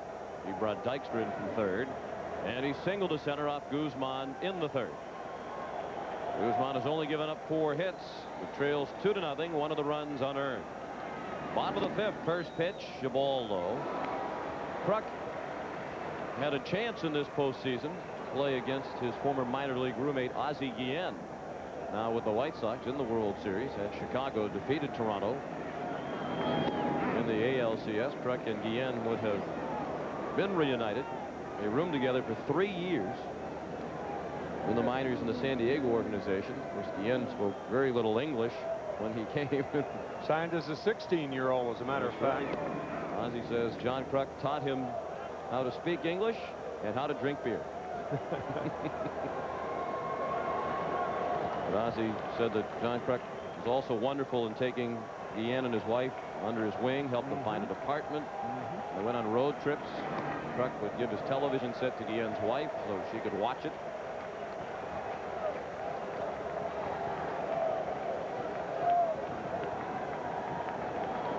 The count is 2-2. Hollins on deck and then Dalton.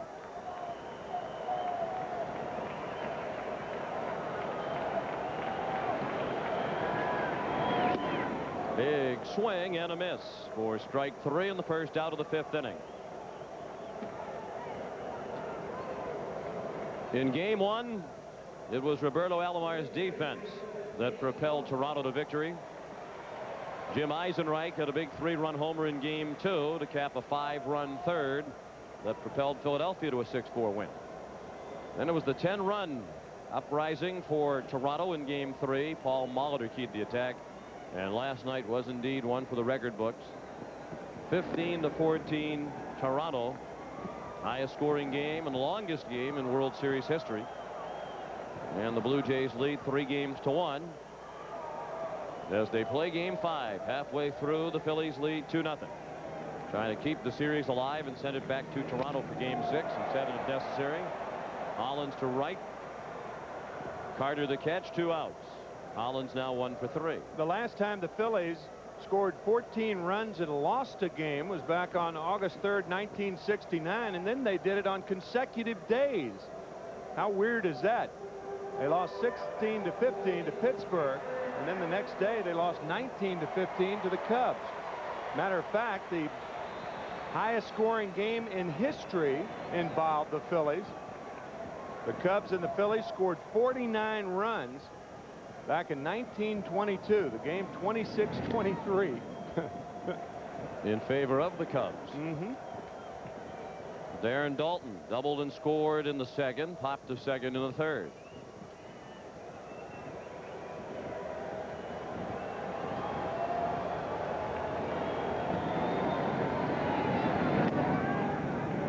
Phillies also involved in that 23-22 game against the Chicago Cubs at Wrigley Field in 1979. That was won by the Phillies. High fly to right. Carter drifting back onto the warning track to make the catch. And the Phillies go in order for the first time tonight. We've played 5, and Philadelphia has a 2-0 lead. No, my plane's stuck somewhere back Your flight has been canceled. The 5 most hated words of every business traveler. On a day like this, I know it's not the airline's fault. Still, I just want somebody to give me some answers. Let's see if we can reroute you through another city. Those are the people I come back to. They try and find a way and give me my best option, maybe even on another airline. I appreciate that, because a little honesty goes a long way. Tell Billy by halftime, I'll be there. You've waited for a Buick. You've waited for Buick quality at a low sticker price. You've waited for a car with Buick's reputation for safety. It seems you've waited for a century. Buick Century, with standard driver airbag, anti-lock brakes, power locks and windows, and more. All for $14,995. So don't wait any longer. See your Buick dealer today. This is the value of the century. Far from Bourbon Street, in its own little corner of the Garden District, is the most fabled house in New Orleans, the Maple Street Children's Bookshop, where the folks who write the books also read them. So if you go, bring your wildest imagination and your Visa card, because at Maple Street, they'll take you on a truly magical journey, but they won't take American Express. Visa, it's everywhere you want to be. Random access memory. Really good. Now, once again, megabytes, gigabytes, terabytes. At Compaq, we realized that learning about computers can be pretty intimidating. So we invented Presario, computers designed and priced to make it easier. They come loaded with all the software you need to get started right away. And they're backed by a 3-year warranty. WYSIWYG. So instead of sounding smart about computers, you can be smart about computers. The new Presario from Compaq. Get out your game cards. It's time for the Budweiser World Series Classic Play. Game 5, 1984. Sparky Anderson became the first person to manage World Series champions in both leagues. Sparky's record. Write it down. You could win $100,000 from Budweiser. Sean McDonough with Tim McCarver, Jim Gray, and Pat O'Brien at Veterans Stadium in Philadelphia. Game 5 of the World Series. And the Phillies, needing a win to stay alive, lead 2-0 as Toronto bats in the 6th. Juan Guzman bunted into a 3-6-4 double play in the third. Schilling will face Guzman, then the top of the order, Henderson and White. And Cito Gaston said that Juan Guzman appeared to be the least comfortable at the plate. Many of his pitchers, and I understand why with that track record. Only one hit in the minors. Would you see him look back on the strike call, however? He looked back questioning home plate umpire Tim McClellan. Probably said, just remember that kind of pitch when I'm out there throwing. The swing seemed to be an afterthought. And Guzman strikes out. Wonderful moment between innings. Nick Leyva, former Phillies manager, welcomed back by the Philly fanatic to the strains of Anything for You by Gloria Estefan.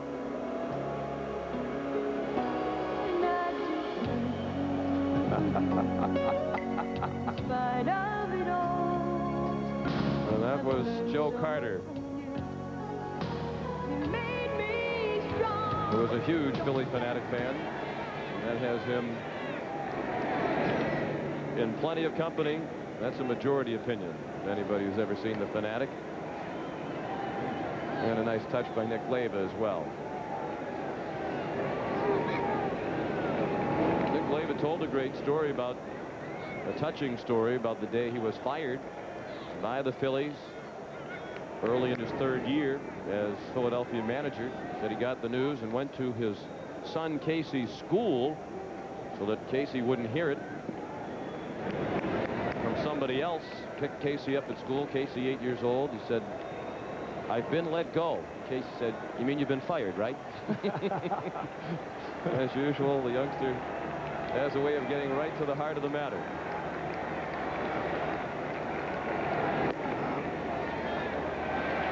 Leyva won on Henderson. Leyva still lives in the Philadelphia area. As a matter of fact, one of his golfing buddies in the wintertime, Lenny Dykstra, the Phillies. Leyva was one of the first to call and congratulate General Manager Lee Thomas of the Phillies. And Philadelphia clinched the National League East this year. Lee Thomas, of course, was the man to let Leyva go.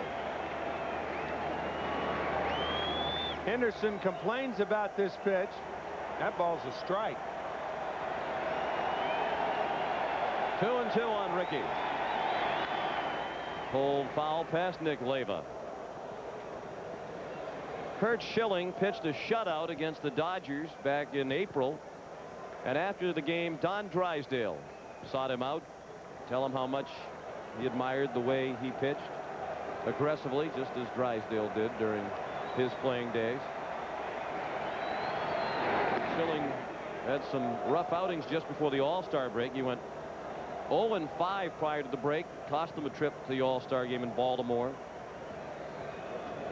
And he spent a lot of time during the break thinking about Don Drysdale, who died tragically on July 2nd. The 3-2 to Henderson is fought off. On a West Coast trip after the All-Star break, Schilling talked to Johnny Padres, the Phillies pitching coach, one-time teammate of Drysdale, who talked for a long time, story after story, about the way Drysdale pitched. Schilling returned home. He put a poster of Don Drysdale up in his locker, and he lost only one game the rest of the regular season.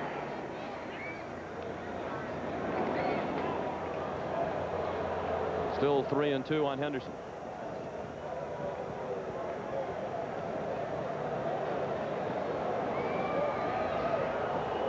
What a wonderful man to emulate. Don Drysdale. Yeah, if I were a right-handed pitcher, I would want his poster up in my locker too. The winder. You want to be the kind of pitcher he was and the kind of man that he was. Ball 4, up and away. So Henderson is aboard. It's only the second walk thrown by Schilling. The first since the first inning when he walked Alomar with 2 outs. Schilling has done a terrific job shutting down this record-setting Toronto attack through the first 4 games. The Jays had scored 37 runs in 35 innings. Tonight, Schilling has shut them out through 5 1/3. Henderson just 1 stolen base in the World Series. He's been thrown out once. Devon White, the tying run at the plate. He took a fastball for strike 1.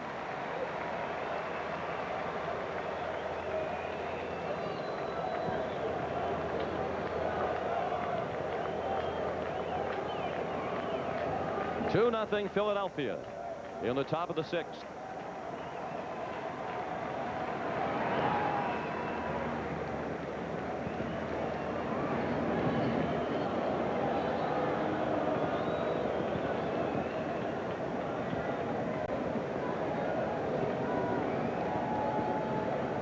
And a loose ball came onto the field out near second base. Apparently thrown out of the outfield stand, retrieved by Mariano Duncan, who rolled it into the dugout.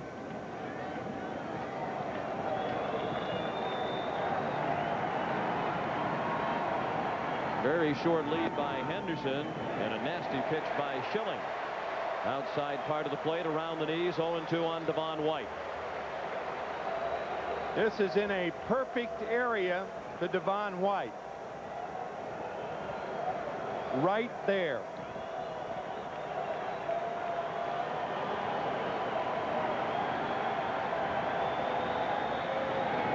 In the dirt and blocked by Dalton. Keeping Henderson at first. I don't think Darren realized he had the ball. A fine play by Dalton. Watch him turn the glove over and smother the ball. I think he thought he was going to drop it, but the ball kind of rolled back in his glove.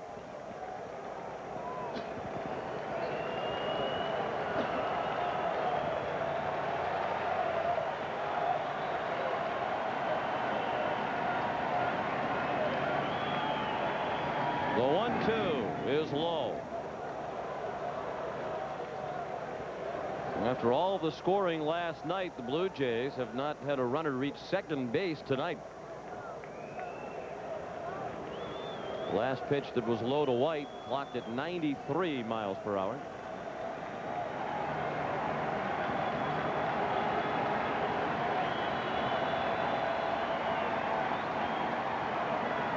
The 2-2. Fouled off the leg of Dalton. That is the third foul tip that Dalton has gotten tonight. Pat Borders banged up himself, blocking that splitter from Juan Guzman. And I think Darren is out to talk to Curt Schilling because his knee hurts right now.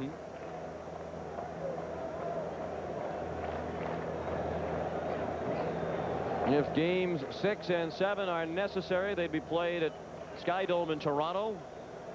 First pitch Saturday for game 6 would be 8:12. And on Sunday, it would be 8:29. We mentioned Jim Fregosi might have a change in his pitching plans. If Terry Mulholland is used in relief tonight, then Danny Jackson would be moved up to start game 6 if game 6 is necessary, and Mulholland would start game 7 if that ball game is necessary.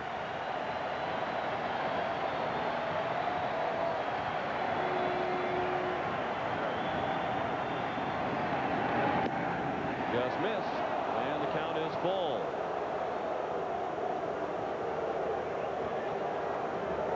Saw the 0-1 pitch catch the corner. This just misses the corner.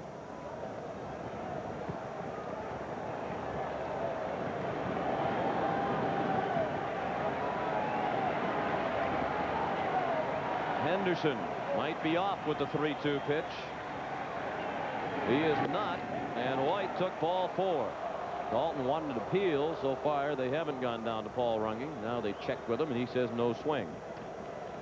Well, after walking only 1 through the first 5 innings, Schilling has walked the speedsters Henderson and White back to back. The tying run at first, and the go-ahead run coming to the plate in the person of Roberto Alomar. And that has the crowd at Sky Dome wild with anticipation of what might be here in the 6th inning for the Blue Jays.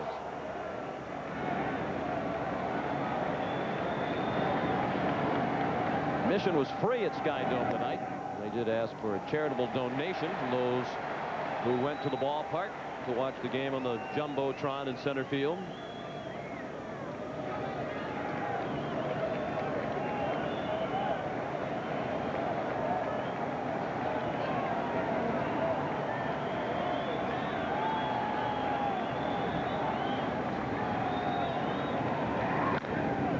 The second, a double play ball if they hurry. Stalker turned it.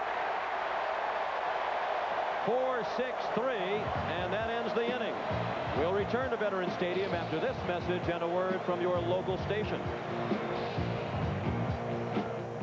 Bob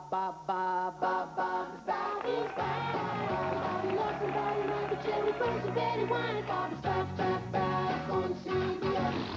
Wednesday, John Ritter and Marky Post are moving their family back home to follow their dreams. You can go home again. Wake up call! There's a serial killer running the gas station. The dream. You can go home again. The wake up call! I thought everyone around here was supposed to be happy. They were when I left. Maybe you should leave again. Hearts of Fire returns Wednesday. This is CBS. Ever since I was a little girl, I knew I wanted to fly, and when I got the opportunity to fly jets, I just had to go for it.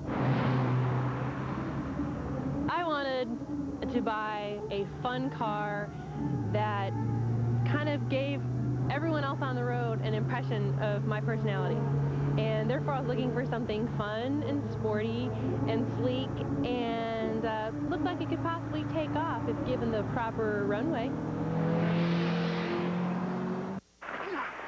My years in football taught me the value of a great health plan. Hello, I'm Dick Vermeil. Everyday life has its bumps and bruises, too. And that's why Independence Blue Cross and Pennsylvania Blue Shield have added the new personal choice to our game plan. There's no need to enroll with a primary care physician, and you don't need a referral to see a specialist. Office visits are covered, and there are no claim forms. Now, what could be easier? Call 1-800-ASK-BLUE for all the benefits of personal choice. The health plan that controls cost, not people. Every time Mercedes-Benz introduces a new car, other car companies rush to follow. And when Mercedes-Benz introduces a whole class of new cars, others scramble to catch up. Now Mercedes-Benz is introducing the new E-Class, featuring the powerful E420 V8. Other car companies may find this one even harder to follow. The Phillies hanging tough. Team coverage tonight on the Channel 10 News. Welcome back to Veterans Stadium in Philadelphia. I'm Jim Gray. The Phillies lead 2-0. I'm joined by Tony La Russa, who won the 1989 World Series with the Oakland A's and is the current manager. Do the Phillies have the type of team who can come back and win 3 games from the Blue Jays? They probably have the perfect attitude for this because they're 1 game and out, and they're real competitive. They enjoy that role. So if any team can pull back from 3 and 1 down, it's the Phillies. Next year, 3 divisions, realignment. What are your thoughts? Well, I don't mind next year playoffs, but I hate the thought of baseball letting in a second-place team to October. You know, we've always said you got to win, you got to finish first in whatever your league or division to get to the postseason. I hate to see us change that. Tony, thanks for joining us. Good luck next year with the A's. Let's go back upstairs to Sean and Tim. And an interesting part of realignment next year is that the Phillies undoubtedly will not be the preseason favorites to win their division. They'll be in the East, but Atlanta joins the East, and you'd have to think with the wagon they have coming back that Atlanta will be favored. So do the Montreal Expos join the Eastern Division of the National League, and those fine young players that the Expos have challenged the Phillies for the division title this year, but fell short. Juan Guzman got Eisenreich to start the inning on a line drive to left. That's a line drive to right, handled by Carter. Milt Thompson is out number 2 in the 6th. And Guzman has retired 6 in a row. He hasn't allowed a hit since the 3rd. We're in the 6th, and the Phillies lead 2-0. They've out hit the Blue Jays 4-2. The first 4 games, the highest scoring in World Series history. Game 5 has been a pitcher's duel between Guzman and Schilling. Devin Stocker working on a perfect night. He tried to punt and fouled it off. He ripped a double down the first base line to drive in a run in the 2nd. He walked in the 4th.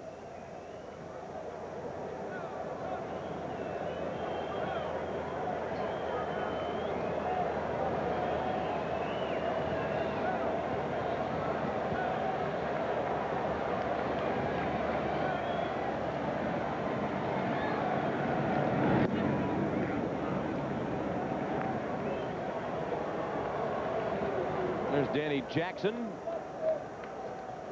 who might start Game 6, might start Game 7, might not start again this year if the Blue Jays win tonight.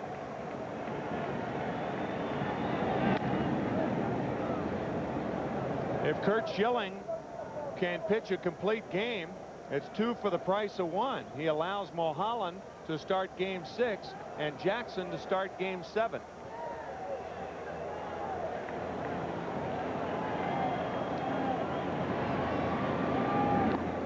Check swing. They appeal. Strike 3, says Paul Runge. That ends the inning. 1, 2, 3 go the Phils. And we go to the 7th. 2-0 Philadelphia.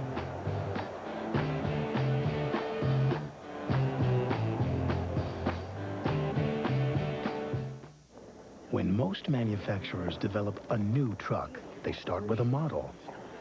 Good idea. Here's ours. Introducing the first and only family of trucks designed from the inside out. A design that starts with you and has become the all-new Chevy S-Series.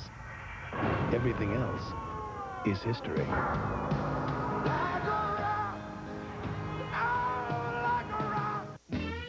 I lost my shoes, I broke my arm, and my socks didn't match. I was as sorry as your average chicken sandwich. And then I tried McDonald's new McGrilled Chicken Extra Value Meal. A marinated chicken breast with Monterey Jack, sweet red onions, and tangy herb dressing on a bakery roll, plus fries and a Coke. Well, my arm got better, my socks both matched, and I just found a Rembrandt in my garage. Coincidence? We don't think so. Try the new McGrilled Chicken Sandwich Extra Value Meal. Further proof that what you want is what you get at McDonald's today. Murphy, that package you sent to Denver, it never got there. Introducing tracking software from Federal Express. It was picked up at 5:20 last night, and it was delivered at 9:42 a.m. and signed for by Kate Donovan. Shall I call her for you, sir? Never mind. Now you can track packages right from your computer on your desk.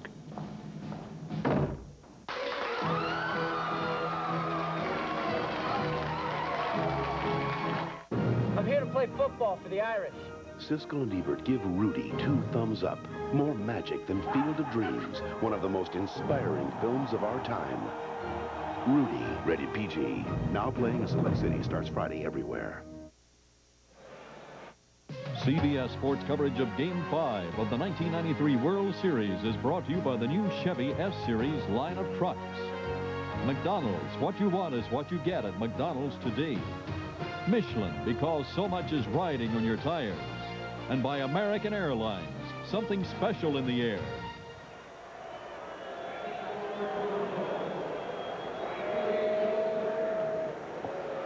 A look at Philadelphia, the 4th largest population center in the United States. Veterans Stadium in South Philly. That's the Spectrum on the left of your screen, the home of the Flyers and the 76ers. Here at the Vet, the 7th inning rolls around. Curt Schilling working on a 2-hit shutout through 6. He is performing extraordinarily well under incredible pressure again in the postseason.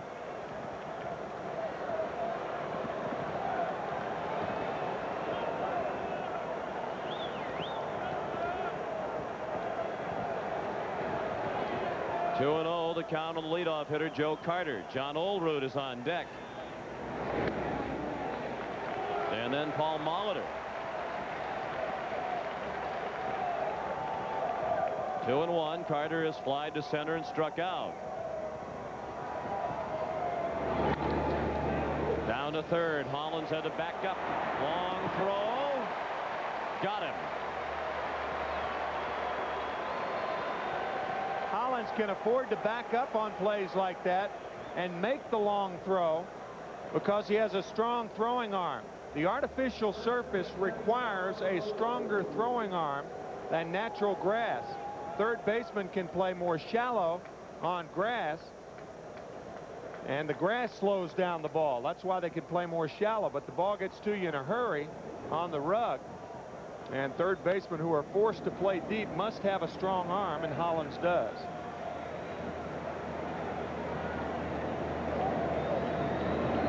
Now John Olerud.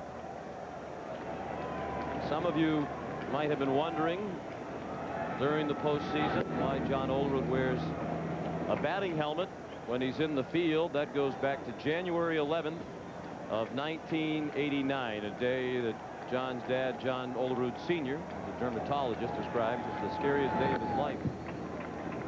John Olerud had a seizure that day.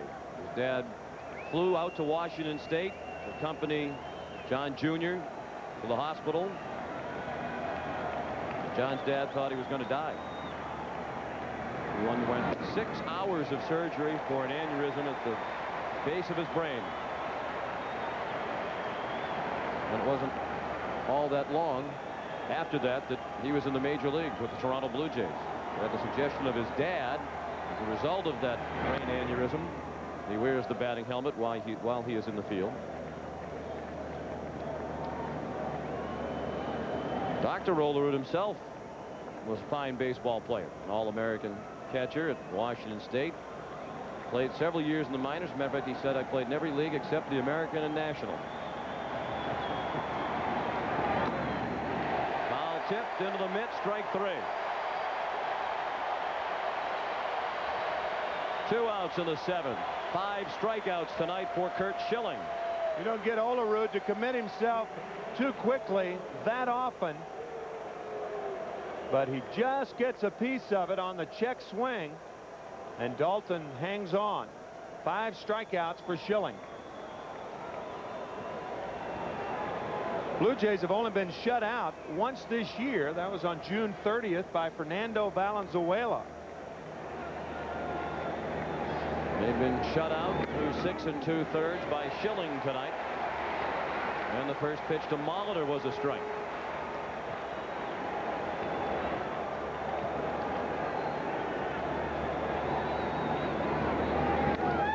Chopped down the line, foul, and it's quickly 0-2 on Molitor, who is 0 for 2 tonight. Stirring in the Jays bullpen, and Danny Cox begins warming up.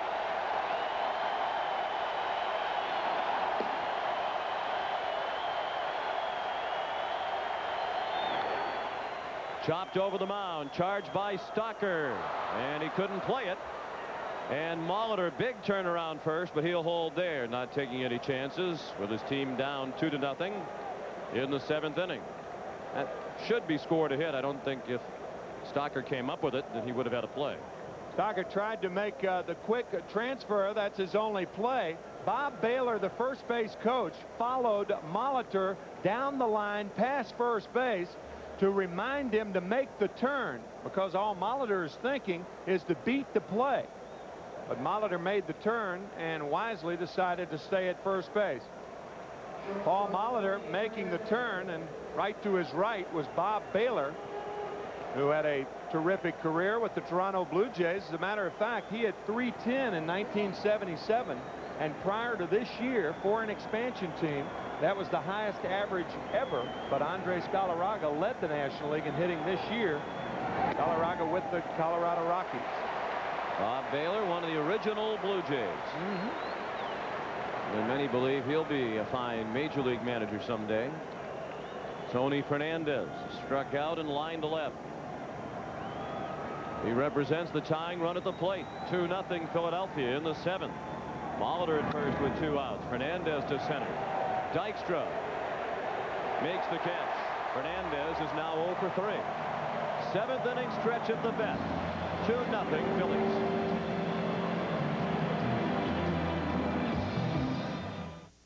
Rangers, Cherokees, Broncos, Explorers, Pathfinders, Blazers. Any pickup or 4x4, on-road or off. Introducing the tough new LTX Light Truck Series from Michelin. Yeah, this is nice. Like the seats. Lots of room, that's good. Whoa, lots of room back there, too. Right, smooth. Real smooth. They must have fixed this road. Chevy, the most dependable, longest-lasting trucks on the road. Even when it's just barely a road at all.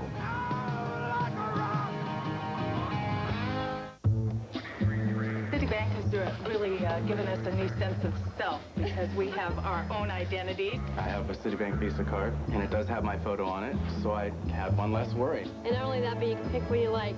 So it doesn't look like a DMV photo. I don't know why the other credit cards aren't doing the same thing. We need a photo card. The family members can tell us apart. Introducing the first credit card with your photo and signature on front from not just Visa, Citibank Visa. When the doctor told me to come in right away, I was scared. This burning pain was real.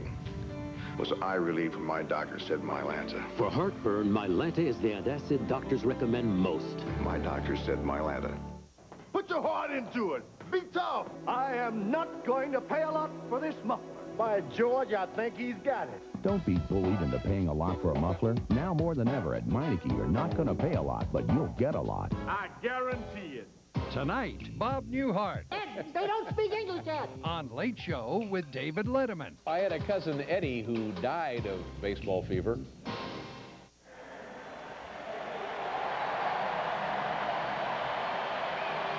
Welcome back to Philadelphia, where the Phillies lead 2-0.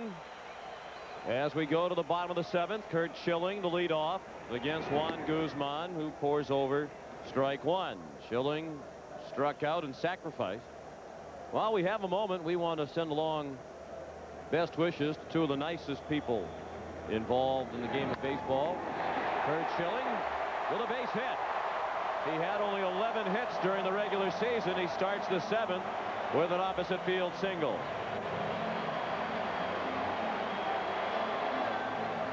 Hit it off the end of the bat, but hits it hard enough to sneak it through on the right side. Bobby Cox, the Atlanta manager, underwent knee replacement surgery on both knees today. He's expected to be hospitalized for a week, and we send our best to Bobby. And best wishes as well to Andy Musser, longtime Philadelphia Phillies broadcaster who underwent surgery for detached retina yesterday and is not here at the ballpark, and you can imagine how disappointing that is, given the Phillies are in the World Series for the first time in 10 years. He's a wonderful man. We send our best to both Bobby and Andy. Andy watching the game in Wills Eye Hospital this evening.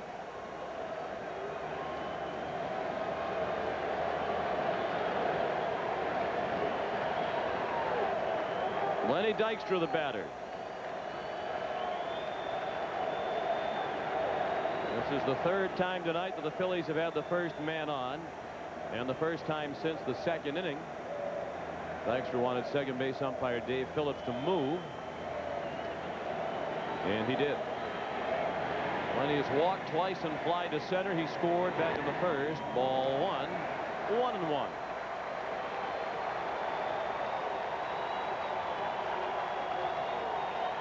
Well, there's already a Mr. October, so somebody's going to have to come up with a similar nickname for Lenny Dykstra. Phenomenal postseason success in his career.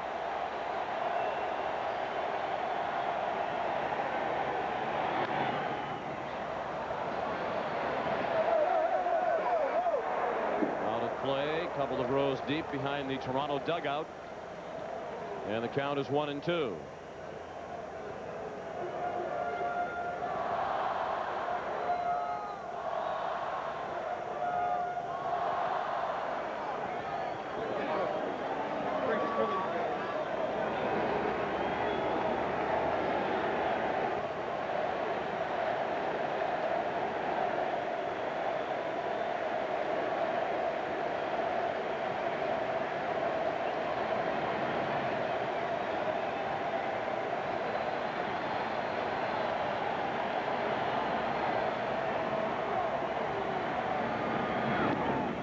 Just missed. A little bit low and away.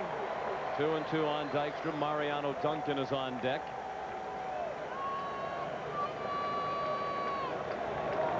The hit by Schilling, just the 5th given up by Guzman. He's pitched very well. He had retired 7 in a row before the leadoff single by Schilling. One of the 2 runs scored by Philadelphia is unearned.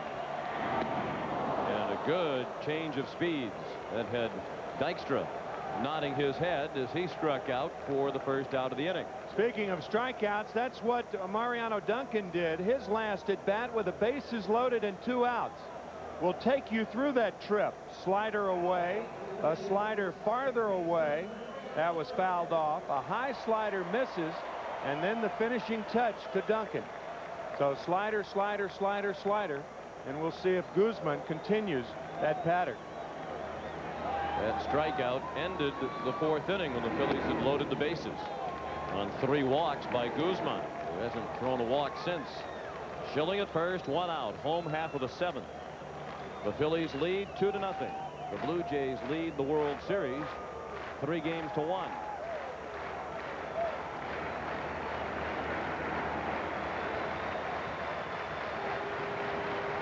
The 1-0. Big rip by Duncan. And it's possible that this is his last game in a Phillies uniform. If they happen to lose tonight, the Phillies front office would have a decision to make. Mariano Duncan, if the club picks up his contract option for next year, will make $2.2 million, or they can buy him out for $500,000. They have to let him know within 5 days of the end of the World Series. I think that's a no-brainer. I think you sign Duncan, you pay him $2.2. He's a bargain at that. He had a terrific year. First year in his career that he hit more against right-handers than against left-handers. So he's proven that he's an everyday player this year. He prefers second base. And I think the Phillies will pick up the option to Duncan's contract.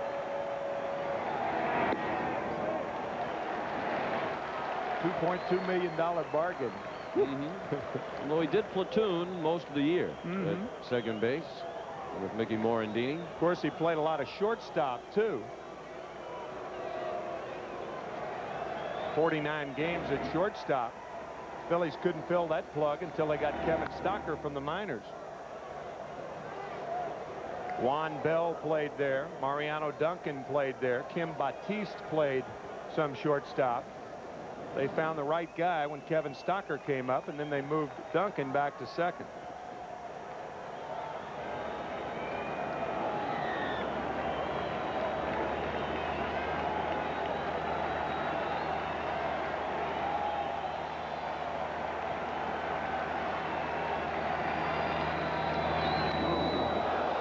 Duncan hits the deck on the high fastball, clocked at 90 miles per hour. This ball up and in to Duncan. High, hard one. We'll see if he goes away now with the slider.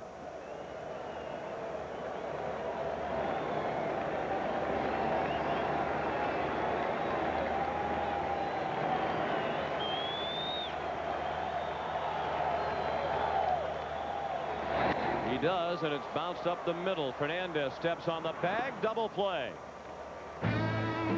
On to the 8th at Veterans Stadium in Philadelphia. The Phillies 2 and the Blue Jays nothing.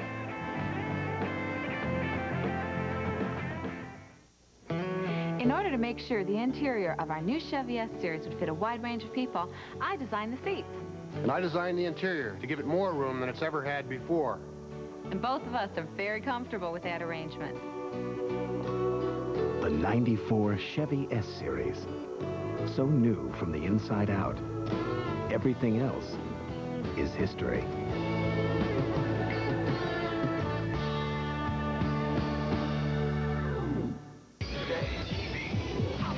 This place. It's the new Burger King Everyday Value Menu with big Flame World burgers for only 99 cents. I can't do it myself for 99 cents. Your favorite Burger King foods at new lower everyday prices, like the Croissant Combo served hot and fresh for $1.99. Check your Burger King Everyday Value Menu and be sure to try the delicious Flame Broiled Whopper Combo for $2.99. That's great news for my pocketbook. Value every day. Have it your way. You're going to want to come back every day. All right, this has to be in L.A. tomorrow. No problem, sir.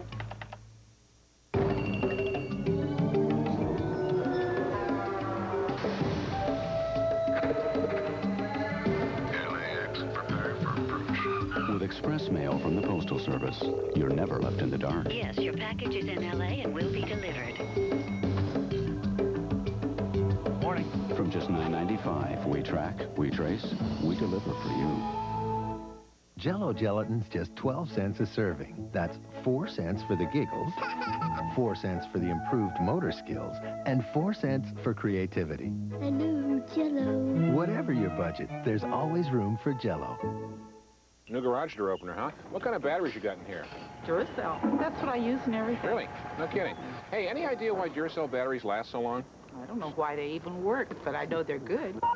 Duracell. No other battery lasts longer. Yeah, but why? This game summary is sponsored by Priority Mail. The Phillies scored single runs in the first 2 innings, an unearned run in the first. Lenny Dykstra started the inning with a walk, stole second. Borders throw to second, went into center field. Dykstra took third and scored on a ground out by Kruk. Then 2 doubles by Dalton and Stocker led to a run in the second. Meanwhile, Curt Schilling has shut out the Blue Jays on 3 hits through 7.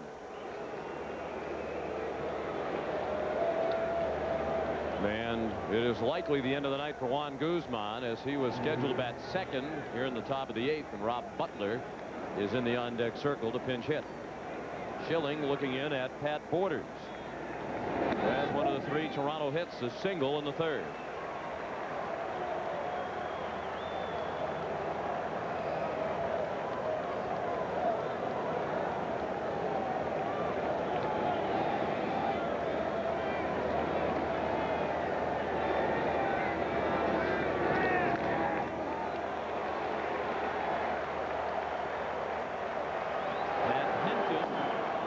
Game 7 starting pitcher is warming up for Toronto. Dave Stewart would start Game 6 if necessary.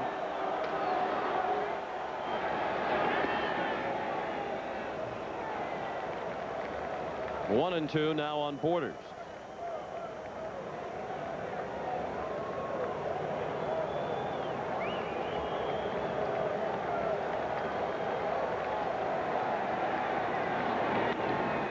Base hit.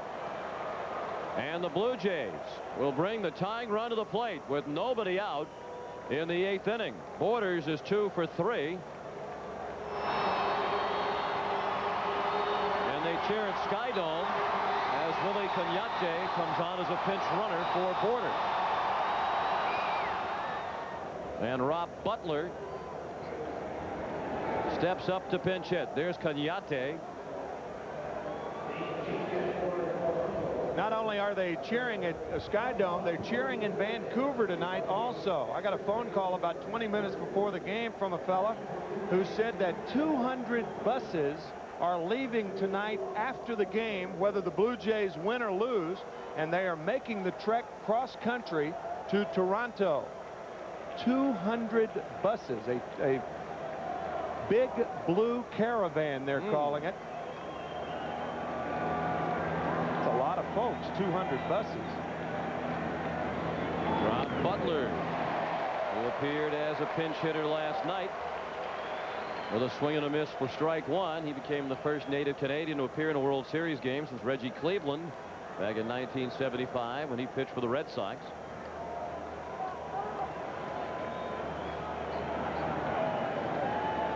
Butler appeared in only 17 games during the regular season with Toronto. He was one of 6 players used in left field by the Blue Jays and missed some time due to an injured left hand. He was on the DL from June 23rd until September 1st. If you're thinking about a game-tying home run, it's not very likely. Butler only hit 1 home run in 55 games this season at AAA Syracuse. And did not have a home run in his 17 games with the Jays.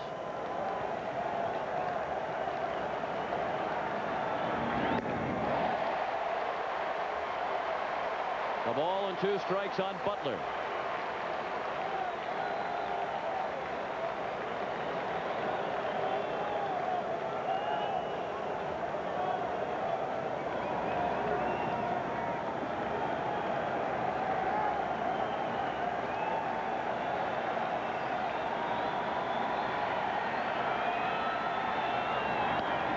And he fought it off to stay alive at 1 and 2. Nobody out. Cagnate, the pinch runner at first.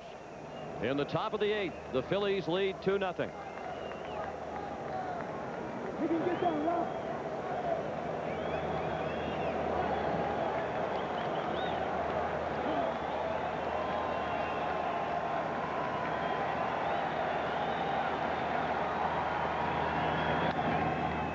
picked up. It will be close. Hollins to the rail, and it's 2 or 3 rows deep. Sometimes you can tell how a batter holds the bat, how to pitch him. The one thing that Schilling doesn't want to do with a hitter like Butler is throw off-speed pitches to him, overpower him. You try to overpower the smaller guys, especially when you're 6'3", 215, and still throwing in the upper 80s. Butler just trying to make contact right here with the count 1-2. He reached on a fielder's choice and scored last night. It is only at bat, and there's a base hit. Cañate streaking toward third, and he'll get there as the throw is cut off. And the Toronto Blue Jays have the tying run at first base with nobody out in the 8th inning. Just go ahead and smile, Rob. He wanted to. He wanted to break out in laughter as he gets around on this inside fastball and rolls it through the infield. Cañate, good base running, going to third on this ball. Eisenreich's throw is cut off, and the Blue Jays with the threat here in the 8th inning. And remember, it was the 8th inning of last night's game when Toronto, trailing 14-9, scored 6 times to win it 15-14. So they're hoping for another crazy 8th. No action in the bullpen. Rob Butler, the first native of the city of Toronto to play for the Blue Jays, with a huge hit off the bench here in the 8th. And now Ricky Henderson. 0 for 2 with a walk his last time up. Ricky says since he went to the lotion given to him by Betty, and that's all that he knew her as, Betty from the Sky Dome Hotel, his hand has felt better, his right hand. He said a tip from Cito Gaston helped him generate more bat speed. Cito said if your right hand hurts, pull the bat through the strike zone a bit more fervently with your left hand. And Ricky has been able to generate more bat speed the last couple of days that way.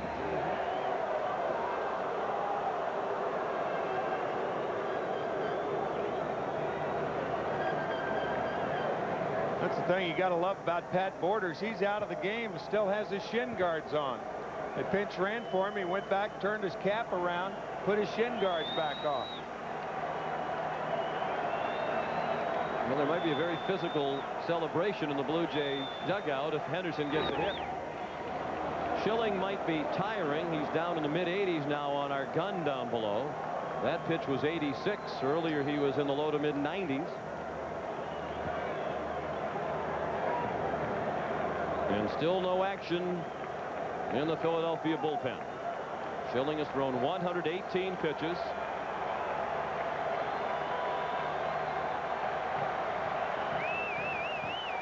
His 2-1 to Henderson is fouled back to the backstop. Devon White is on deck. I think what Jim Fregosi is saying, that unless the Blue Jays take the lead, Kurt, it's up to you. It's all yours. Runners at first and third. Cañate, the runner at third, is just the second Blue Jay to reach scoring position. He's the first Toronto runner to get to third. The 2-2 to Henderson. He fought it off. Games 3 and 4. The last 2 games in this series, the Blue Jays combined to go 14 for 30 with runners in scoring position. They're only 0 for 1 tonight.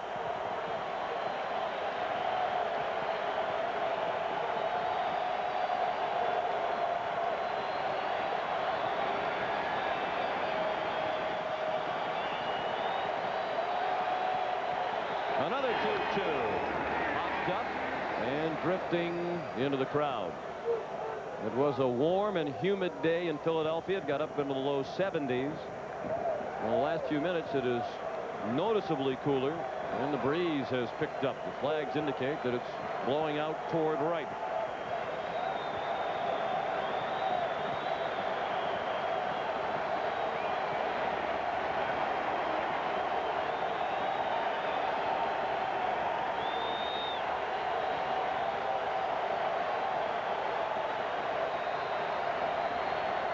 Another 2-2. Off the glove of Schilling. He'll try the plate. Cagnate in the rundown. Dalton. Now Hollins applies the tag. Cagnate is out, and Butler did not move to third. So it's first and second for Toronto, and now one out in the 8th inning. Well, you're not going to find a rookie as aggressive as an older player. Butler's going to be a safety first base runner, and really Dalton gives him no chance. The play off the glove of Schilling, the throw to Dalton, and watch how Dalton runs Cagnate back to third. That's what catchers are trained to do. That freezes Butler at second base. Hollins runs him down, and he gets to him quickly and prevents Butler from coming over to third base. Nice play by Schilling. Fortunately for the Phillies, the ball lands right behind him. And then Dalton running him back hard. You could see Dalton looking at the runner at second base when he came out of the chute. Unusually executed by the Phillies, because you want to get him running back toward third, the base from which he came, instead of toward home. But they got the job done. Tying run at first, go-ahead run at the plate, and interesting that in what is now almost a closing situation, that it's not Mitch Williams, but Terry Mulholland who is warming up. Devon White, 0 for 2, the walk his last time up. Takes strike one right down the middle.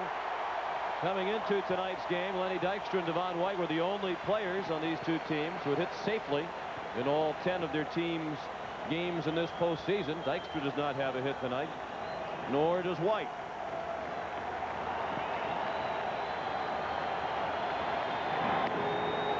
Strike 2.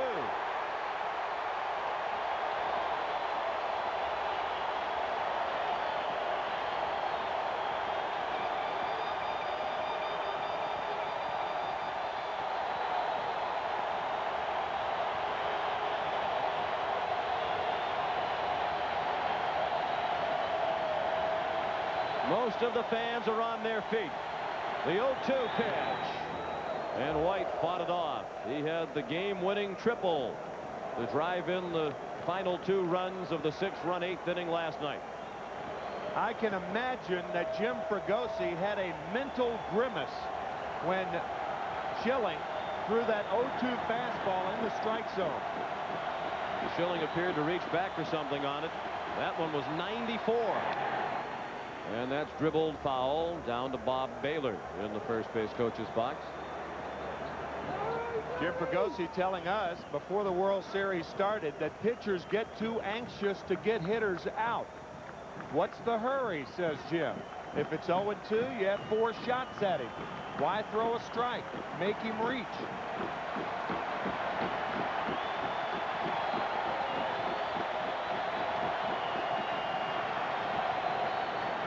The 0-2. He struck him out.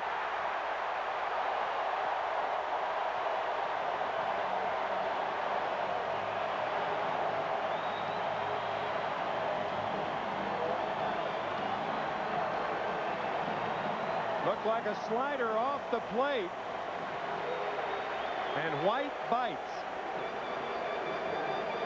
And Schilling, who has shown tremendous grit and determination throughout the postseason, is trying to gut his way through the 8th inning.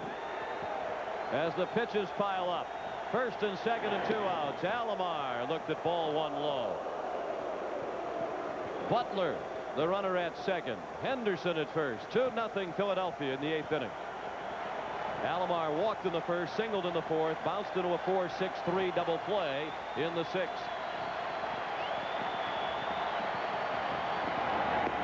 One of 3 double plays turned by the Phillies tonight.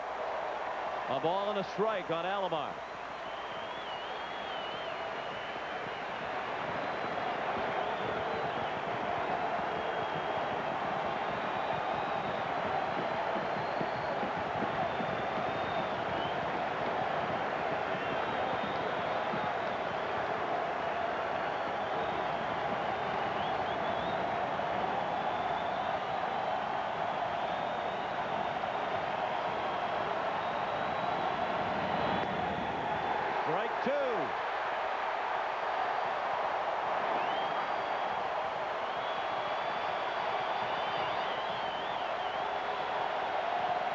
Schilling continues to hit the spots.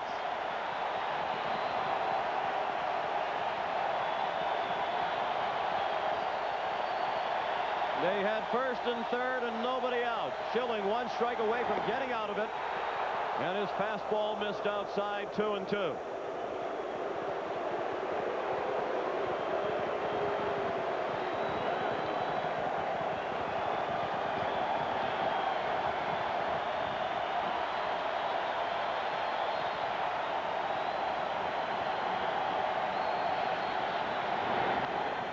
Out of play, still 2-2.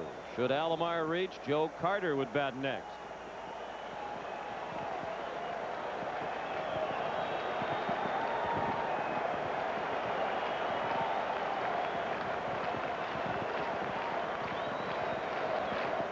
Schilling has thrown 132 pitches tonight. Twice as many strikes as balls. And he has thrown 26 pitches here in the 8th. No, but he's still throwing the ball hard. I think that's what Fregosi and Johnny Podres are looking at right now. I think Mulholland's warming up for Olerud in case he hits this inning. Another 2-2.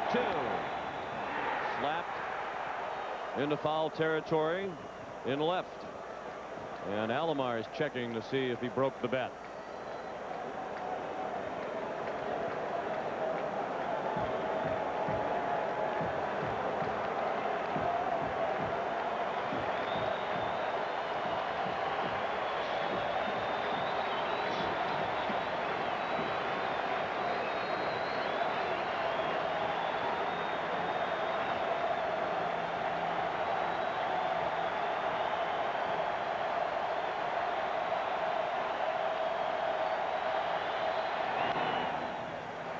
Out of play again.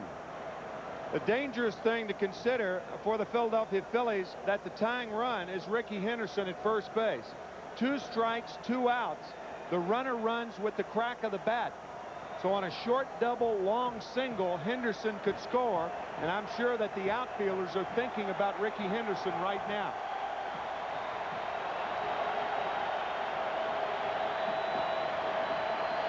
Another 2-2. And another foul ball in left.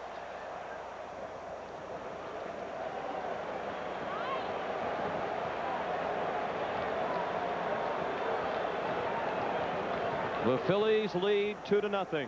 Curt Schilling is working on a 5-hit shutout in Game 5 of the World Series. We're in the 8th inning. The Blue Jays have 2 men on with 2 outs. The tying run at first. The go-ahead run at the plate. The next pitch will be the 30th of the 8th inning for Schilling. On the ground to second. Duncan throws him out. The Blue Jays leave 2 men on. They've stranded 6. We go to the bottom of the 8th. 2-0 Philadelphia.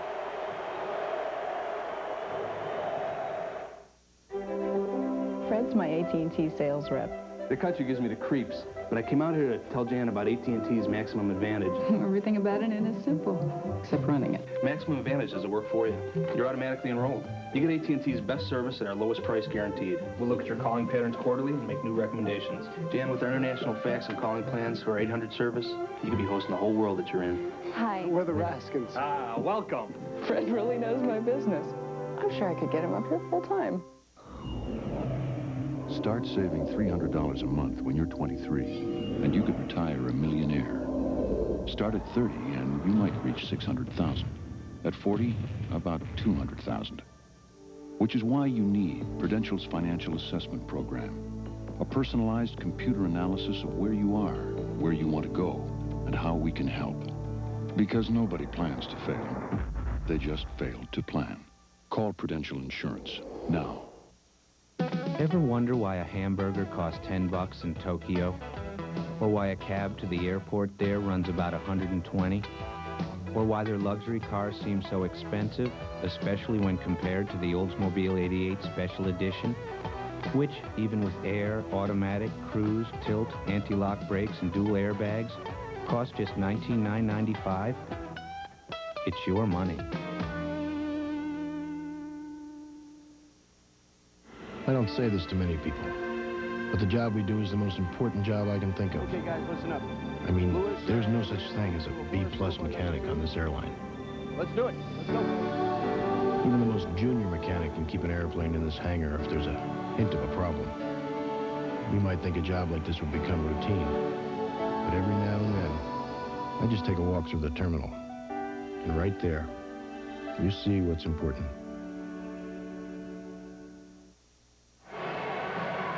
This copyrighted telecast is presented by authority of Major League Baseball and may not be reproduced or retransmitted in any form without the expressed written consent of Major League Baseball.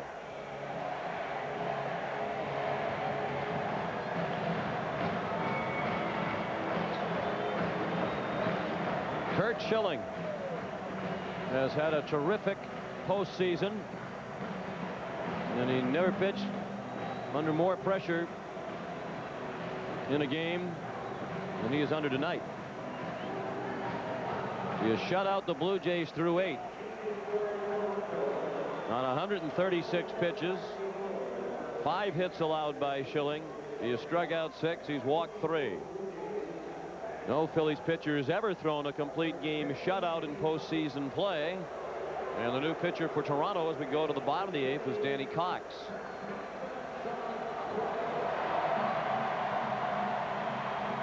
He's making his second appearance in this World Series. And the new catcher is Randy Knorr. Cañete ran for Pat Borders. It's an all-new battery. Knorr behind the plate, Cox on the mound, and John Kruk the batter with a count of 1-0.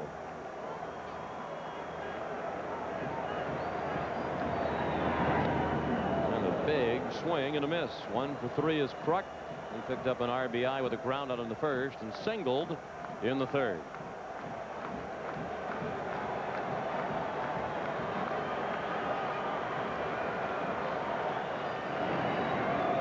Cox pitched in game 3, the first game played here at the Vet. He pitched 2 innings and allowed 3 hits and a run. He walked 2 and struck out 2. He's a former Philly. 1-2 the count on Kruk.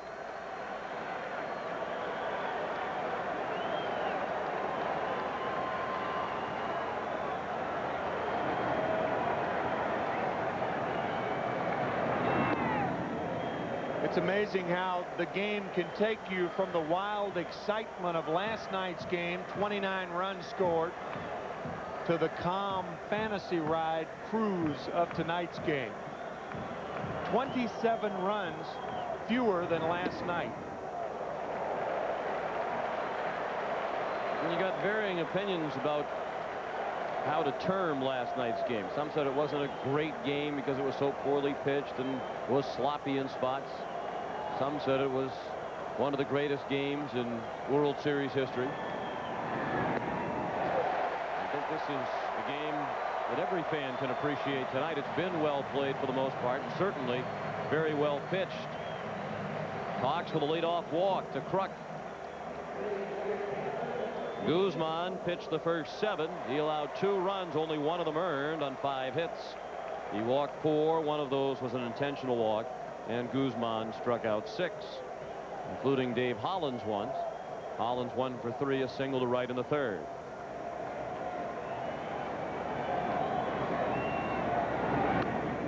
Ball 1, up and away.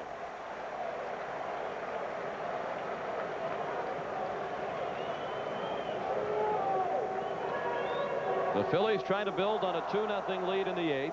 Toronto has the middle third of its order coming up in the 9th. Joe Carter, John Olerud, and Paul Molitor.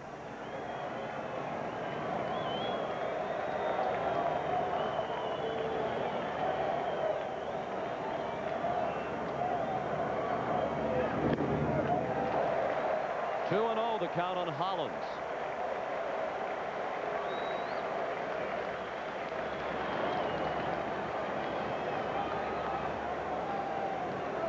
When pitchers are behind in the count, they're inclined to throw the fastball away from the hitter. When they're ahead in the count, that's when they jam them.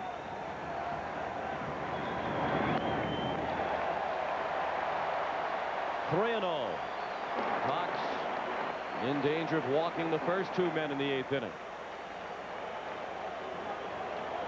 Guy like Dave Hollins, pitchers try to pitch him inside, but once he gets ahead in the count, that's what he looks for.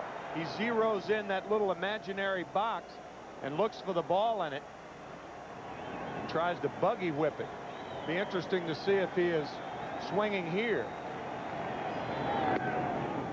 He was not, and he took a strike.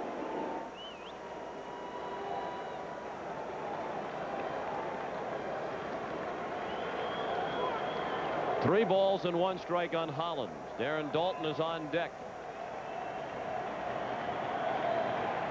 Cox, a 34-year-old veteran, to the plate with ball 4. It scoots by Knorr. Nearly went into the Philadelphia dugout. Kruk around second before putting the brakes on. And he's still hobbling. That's back-to-back walks to open the 8th by Danny Cox. Ball gets away from Randy Knorr, but with John Kruk running, really no damage done to the Blue Jays. You could see Randy Knorr going after that ball the wrong way. Usually a ball in the dirt, a catcher tries to block with his body. You forget about catching it with your glove.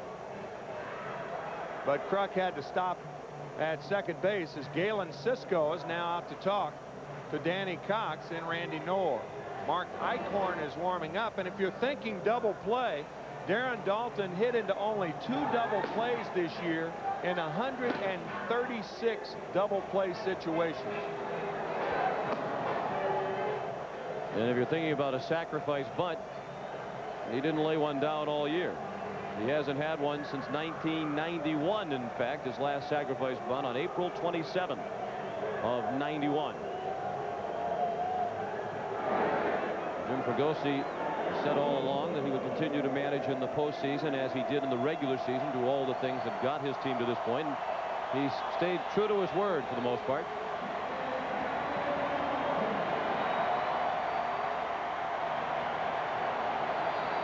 One for 3 tonight is Darren Daulton. He doubled to left center and scored in the 2nd inning. That was the last run scored in this ball game. I think the only way that Jim would get away from that thinking is in a save situation. I think tonight he goes to Mulholland and not to Mitch Williams.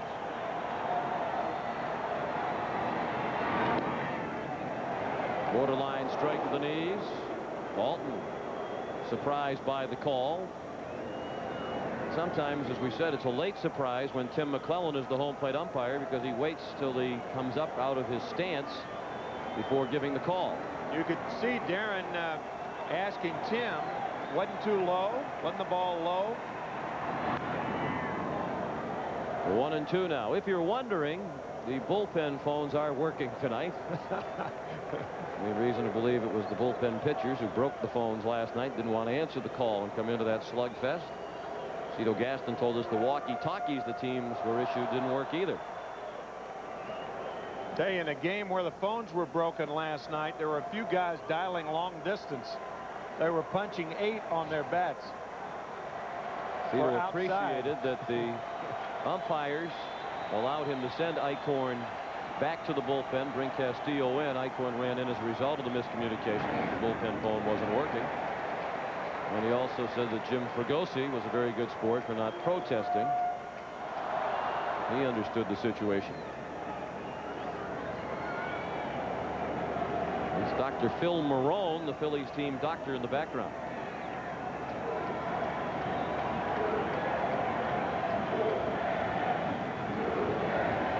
With 2-2 to Daulton. He struck him out.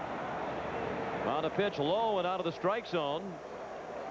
That's the first out of the inning. 2 walks to start the inning by Cox, and then a big strikeout of Daulton.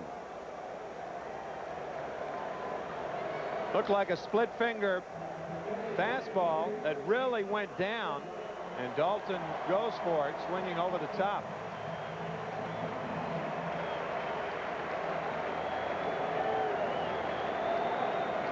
Jim Eisenreich 0 for 3 tonight. He lined to left his last time up.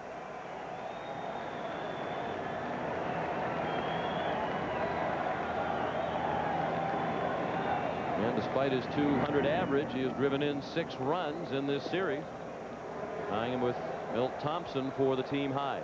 3 of those with 1 swing in Toronto in Game 2. Neither team has excelled with runners in scoring position tonight. The biggest reason why it's only 2-0 Philadelphia in the bottom of the 8th. Cox missed low. It gets away from Knorr. The runners don't try to move up. We've talked about John Kruk and the sore knees and sore lower back. So you do not have a lot of speed down at second base. Nothing Kurt Schilling would like more than another run or 2. Amazing that Schilling has looked so poised in the postseason when he's been on the mound, because when we've seen him in the dugout, it is obvious that it has been an agonizing experience for him. Dugouts do that to you. It's like the waiting room. Good breaking ball by Cox. 1-2. Cox has pitched for St. Louis, Philadelphia, Pittsburgh, and Toronto. He was part of the Pirates team that lost to Atlanta in the National League Championship Series last year.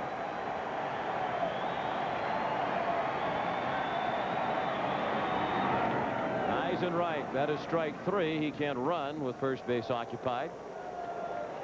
So back-to-back strikeouts for Cox after the 2 walks in a row to open the inning. That was the same pitch on which he got Darren Dalton, that splitter in the dirt. And Eisenreich commits. Nice play by Knorr to prevent the ball from getting by him.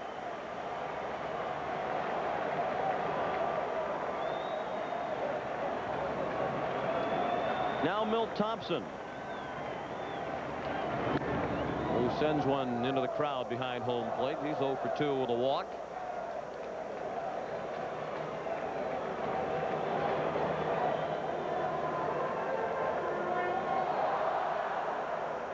The runner at second is John Kruk. At first, Dave Hollins. 2 outs, 8th inning, 2-0 Phillies.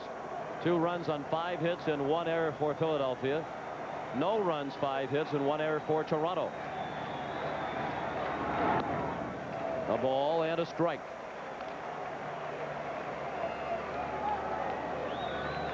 Cox has battled back numerous arm troubles to pitch in the World Series. He was on the disabled list in '86, '87, '88, the entire '89 season. On the DL again in 1990 and 1991. Henderson in a foul ground, and it's in the first 2 rows in left. Tuned in late, you missed all the scoring in the ball game to this point. In the first, Lenny Dykstra scored an unearned run. He walked, stole second, took third on an error by Pat Borders, scored on a ground out by John Kruk. Then in the second, Darren Dalton led off with a double, moved up to third on a ground out, and scored on a double by Kevin Stocker. And that's all the scoring. 2-0 Phils. 1-2 on Thompson.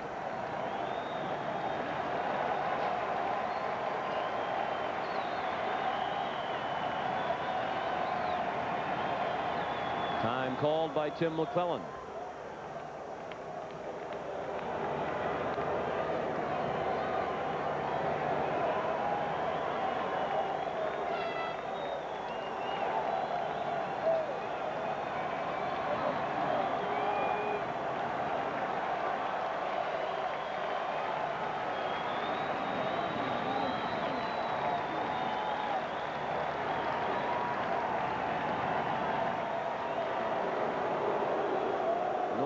To the mound. Cox kept looking back at John Kruk. This was Danny's first year in the American League, and it was a highly successful season, particularly early in the year when some of the other members of the bullpen were faltering. Cox was a pleasant surprise and took on a much more prominent role.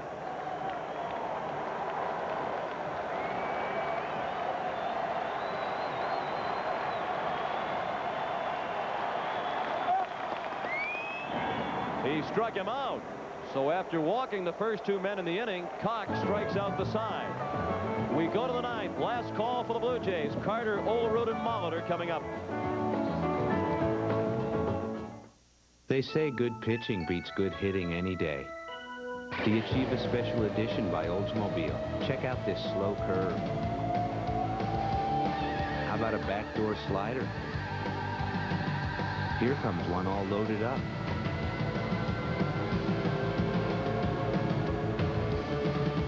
Yeah, and here comes the money pitch. It's your call. When the doctor told me to come in right away, I was scared. This burning pain was real.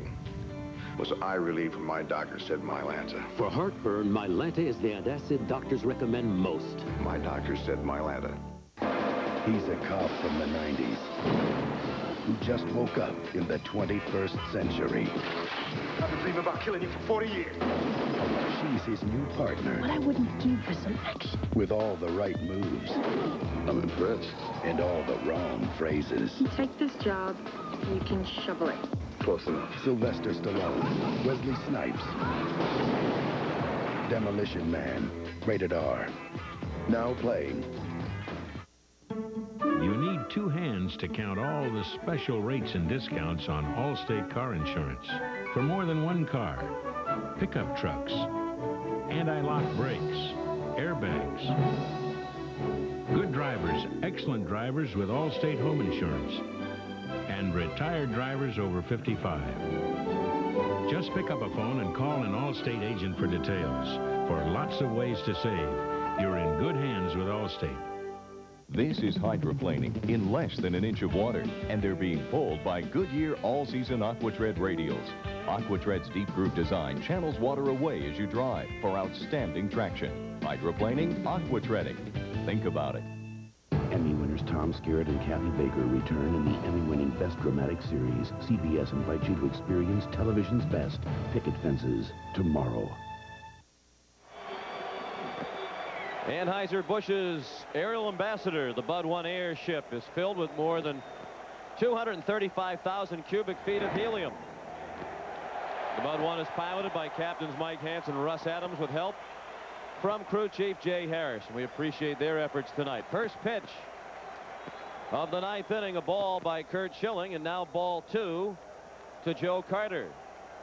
Kim Batiste has come in to replace Dave Hollins at third.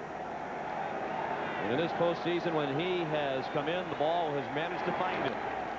Carter with the count 1-1, pardon me. The first pitch was a strike, fouled it back to the screen, and now it's 1-2. John Olerud is on deck, and then Paul Molitor.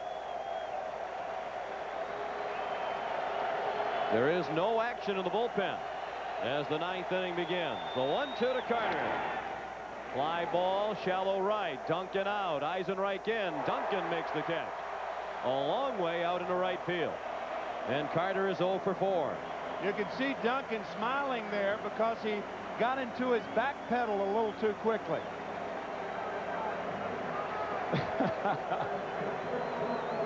He thought he was backpedaling prematurely, and then he finally turned to his left and caught it rather easily.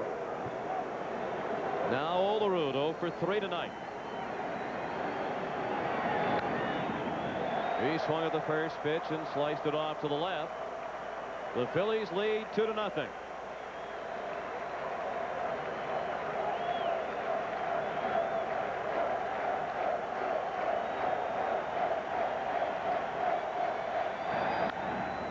To short. Stalker throws him out. And the Phillies are 1 out away from sending this series back to Toronto for Game 6.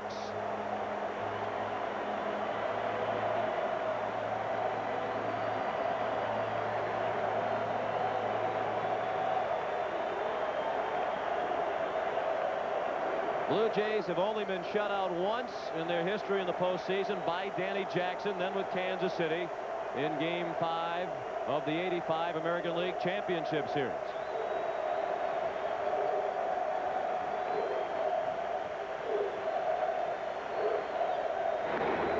Paul Molitor trying to keep Toronto alive in this one.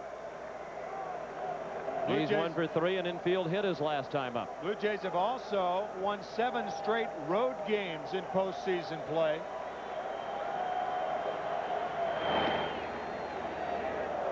That includes the 2 games at Atlanta last year and also includes the clincher, Game 6 in Atlanta.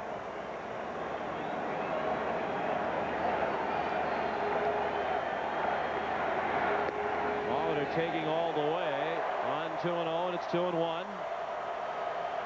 Schilling trying to put the finishing touches on the first ever complete game shutout by a Phillies pitcher in postseason play. Line to center. Dykstra is there. The Phillies win. A brilliant 5-hit shutout for Curt Schilling.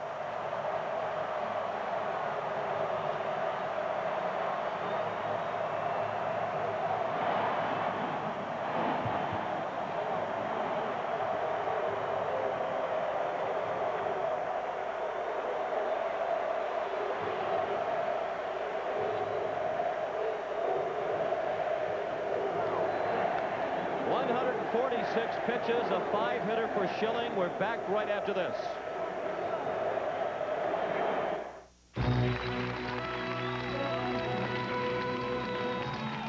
Owens Corning presents an exciting debut, Pink Plus, a new insulation that's silky to the touch. The reason? Pink Plus is our famous pink fiberglass insulation wrapped in smooth pink poly, which also makes it extra easy to install. So get in touch with a premier insulation. For the Pink Plus dealer nearest you, call 1-800-GET-PINK.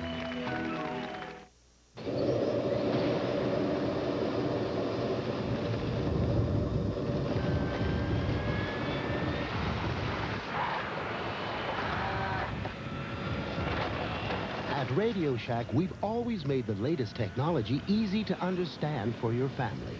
And now our CD-ROM computers make it easy to bring entire libraries to life. Experience the power of Tandy multimedia computers. Only at Radio Shack. Laura Glenn is being dragged down by a tough cold. But she's about to break free with an effervescent rush of relief. Alka-Seltzer Plus cold medicine. Pills take time to dissolve, but Alka-Seltzer Plus is ready the moment you take it, rushing powerful medicines to soothe your aches, relieve your runny nose, free your breathing. Nothing rushes relief like Alka-Seltzer Plus.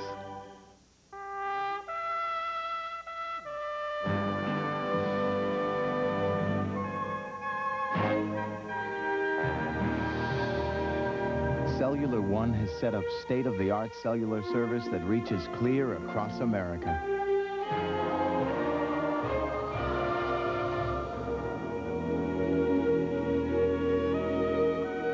Beautiful, isn't it?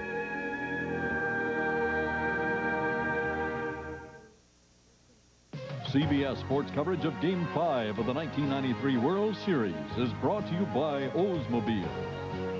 AT&T, we help put your world within reach. Goodyear, #1 in tires. And by the Prudential, plan for retirement. Call Prudential Insurance now. The Toronto Blue Jays now lead the World Series 3-2 following tonight's 2-0 victory for Philadelphia in only 2 hours and 53 minutes, the shortest game of the series to date. The Chevrolet player of the game will give you one guess. That's right, Curt Schilling. A 5-hit shutout. Chevrolet will donate $1,000 in his name to the Special Olympics. What a gutsy performer he has been in the postseason. And here's Jim Gray. Well, you're exactly right about that, Sean. Curt, how was it that you were able to shut out a team that scored 15 runs last night? Defense. We played a great solid game in the field today. The fans were outstanding. You know, getting up on their feet every time we needed a big out, and we made the plays when we had to make them tonight. You were just telling me, and I can't believe it, but you're going to be available to pitch again this weekend? I'll be able to throw in relief on Sunday, hopefully. You know, Game 7 is for all the marbles. All right, Curt, congratulations to you. Thanks. Terrific performance, Sean. Indeed it was, and as you could tell, the crowd here at Veterans Stadium was hearing that interview over the PA system. We'll have more in just a moment. Bob is back. Bob is back. He's back.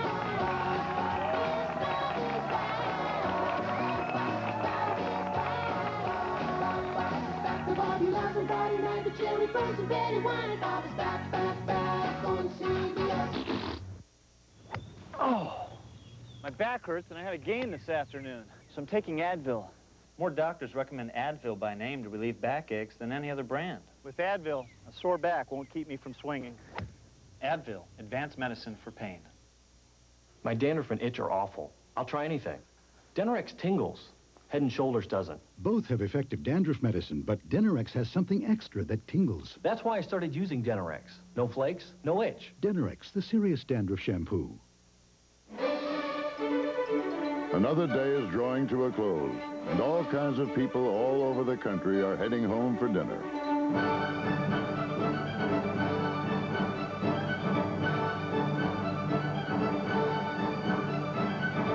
And no matter who they are, or what they do, or where they make their homes, chances are their favorite dinners have at least one thing in common.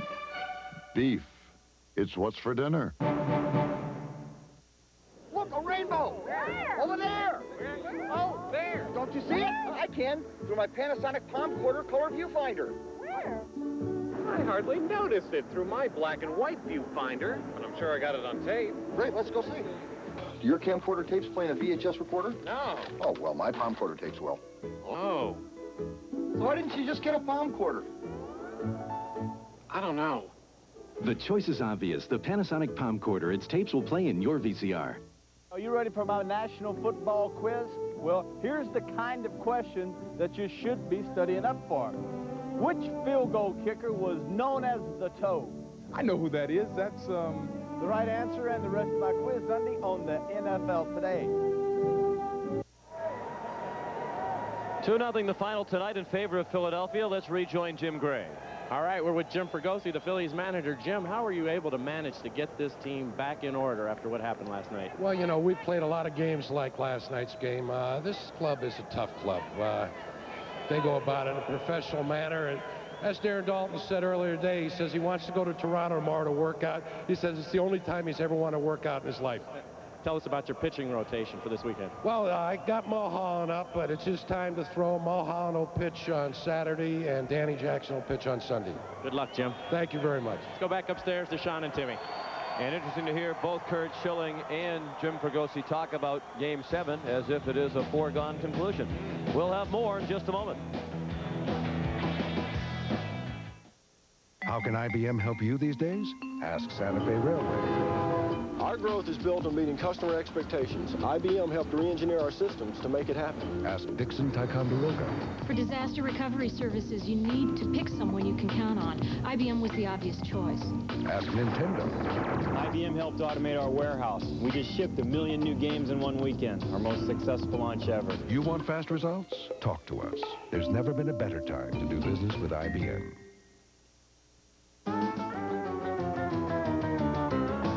Got to attack the courses. You've got to master the machinery. You've got to use all your resources. It's not really that difficult to earn the name Goodwrench. All it takes is all you've got. Goodwrench, raising the standards of performance on the track and in your GM dealership. Will we claim the new Norelco razor shaves closer than ever without hundreds of tests to back it up? Say our new precision groove helps the Norelco lift and cut system shave closer without proof? No. We wouldn't say it's our closest shave ever without science, sensors, tests. But of all the tests that prove it's closer, the most convincing requires a personal touch. The new Norelco razors, our closest shave ever. I don't think there's any family who wants to have to go to somebody else to feed their children. Hunger exists in every community. Hunger really cuts across every segment of society. We know what the answer is, and the answer is to feed people. It's going to take a lot to solve hunger in this country. We're grateful for American Express card member support and helping to provide a meal every time they use the card. You can help. Use the American Express card to join the Charge Against Hunger till December 31st. Tonight on Late Show with David Letterman, Dave's guests are Bob Newhart, the musical group Guru, and Chloe Dysecker, a 5-year-old snake expert, plus 1 or 2 other surprises. That's tonight on Late Show with David Letterman.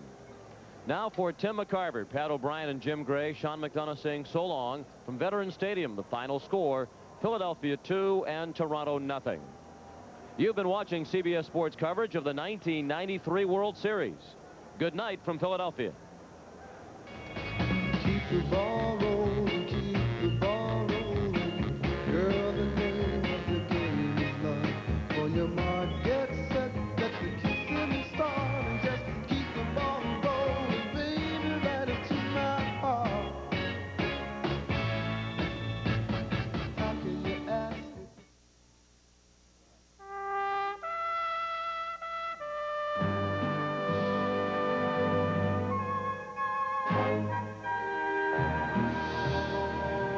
Cellular One has set up state-of-the-art cellular service that reaches clear across America.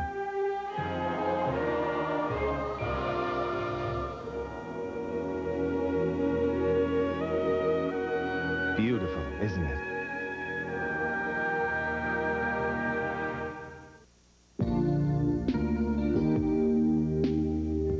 Here's the Eagle Vision TSI. I'd like to tell you all about it, but I won't. You in this very unique sports sedan, just go ahead and have some quiet time together.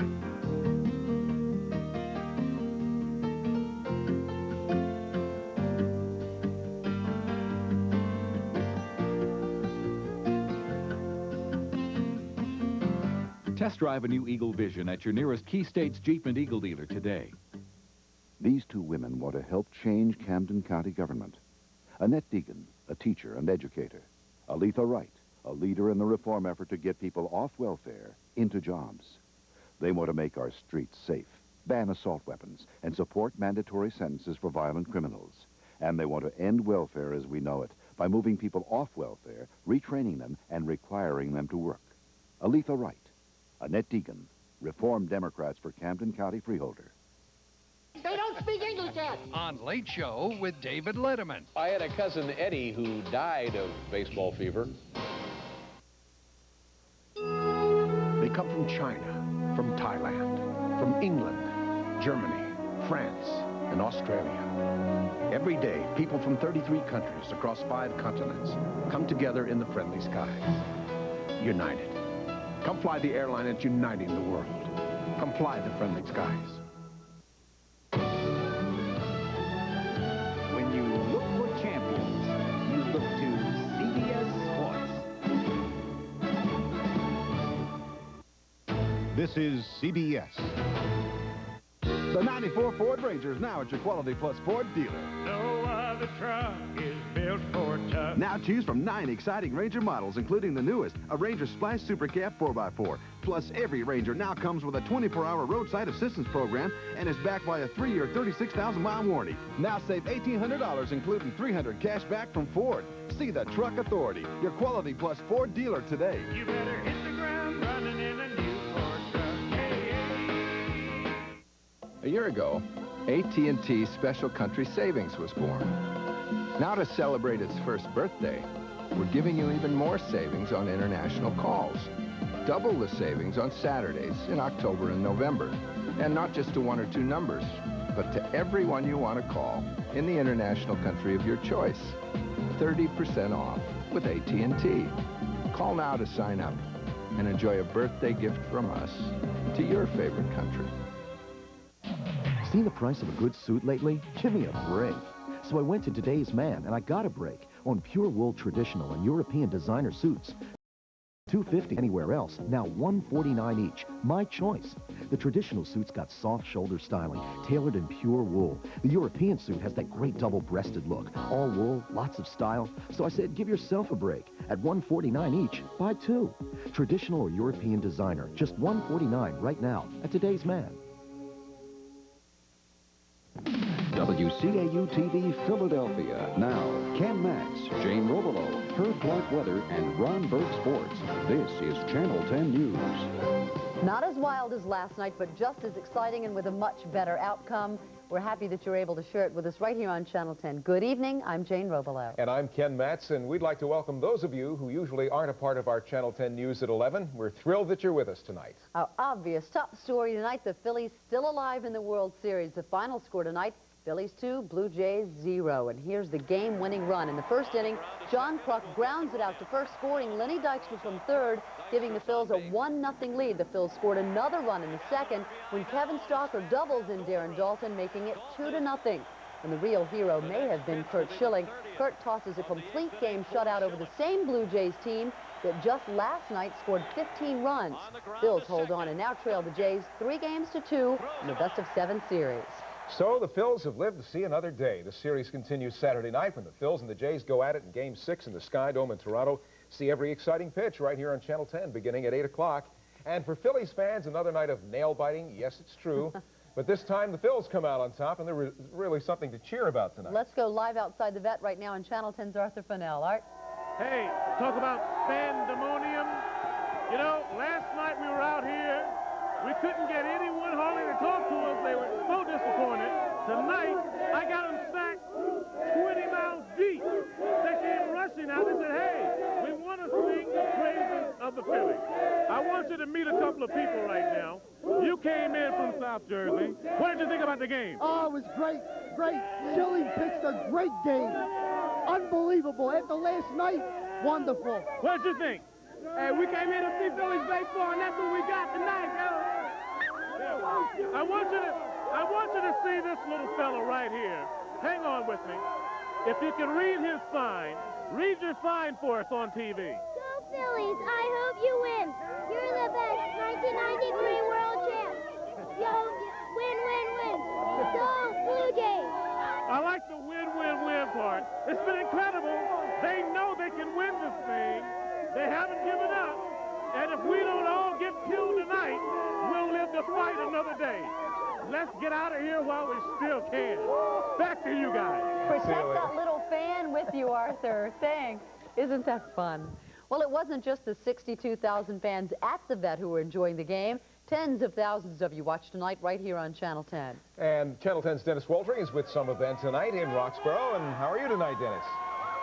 I'll tell you what, Ken and Jane, when the Phillies scored victory in the vet, pandemonium broke out at Fanatics here in Roxborough. Earlier tonight in Mount Airy, fans were cautiously optimistic when the Phils took the lead early in the game and held on to it.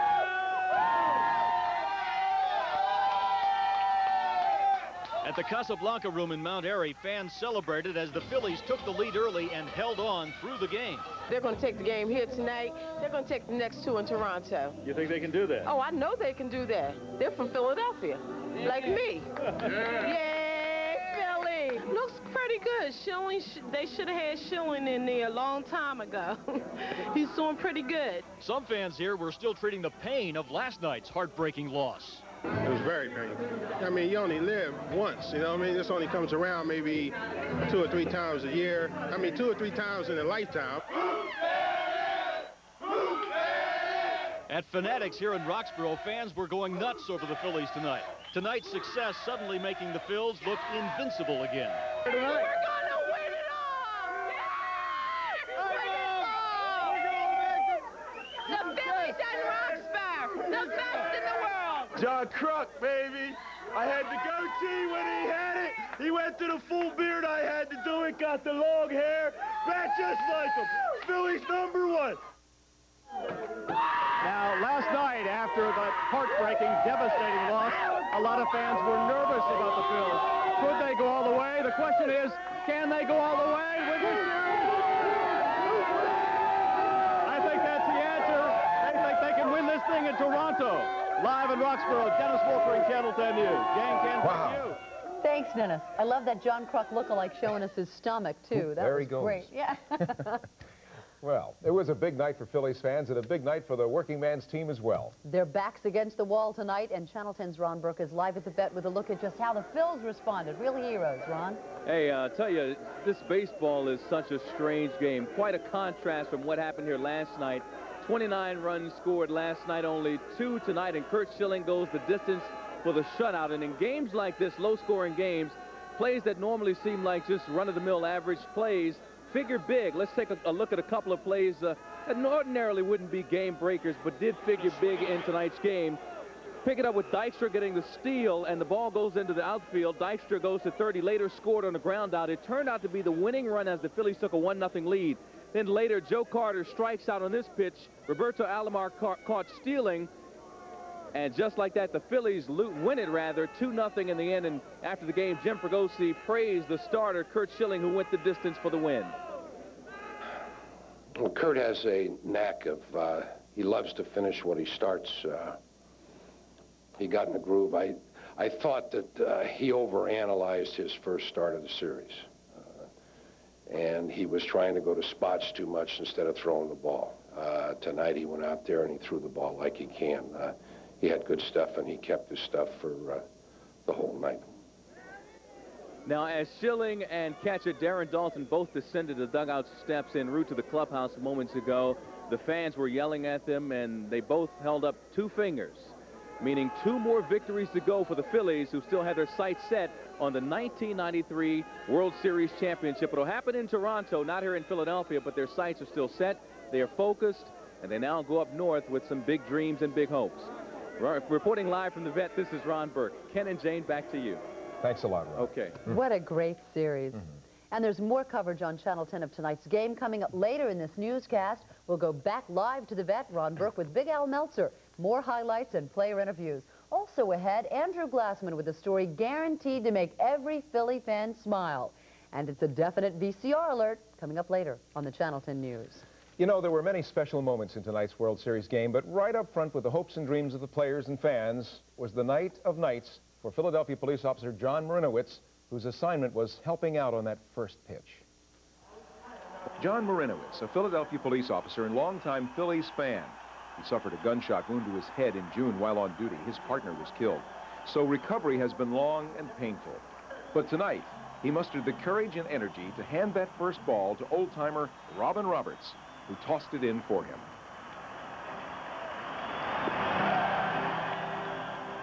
I talked to the front office about getting him to throw out the first ball next year where he could walk out there. I think this is much more gratifying for him in a World Series, and deservedly so.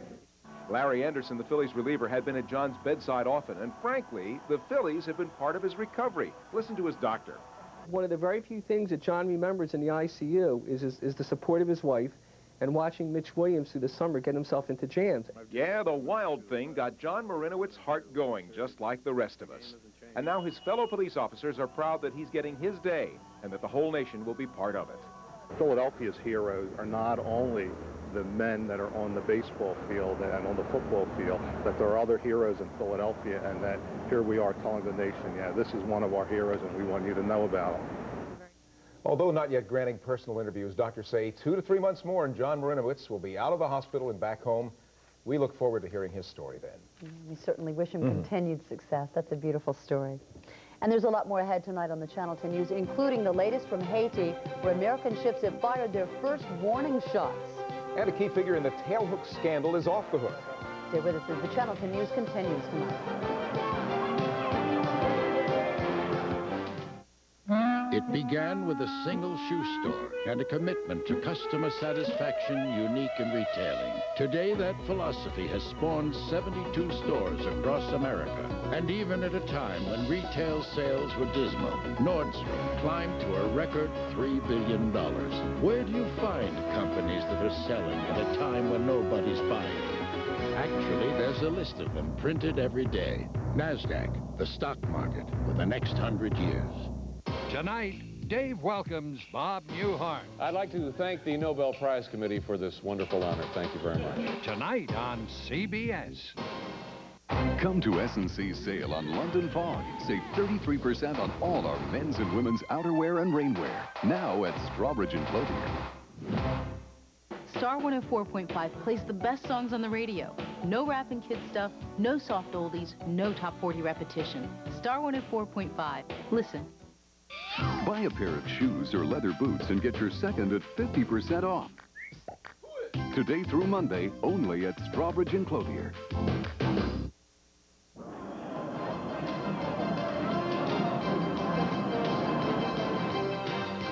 The governor of Oklahoma tonight pleads guilty to violating campaign spending rules. Governor David Walters will be fined $1,000 with a 1-year sentence deferred. His misdemeanor guilty plea is in return for dismissal of conspiracy and perjury charges.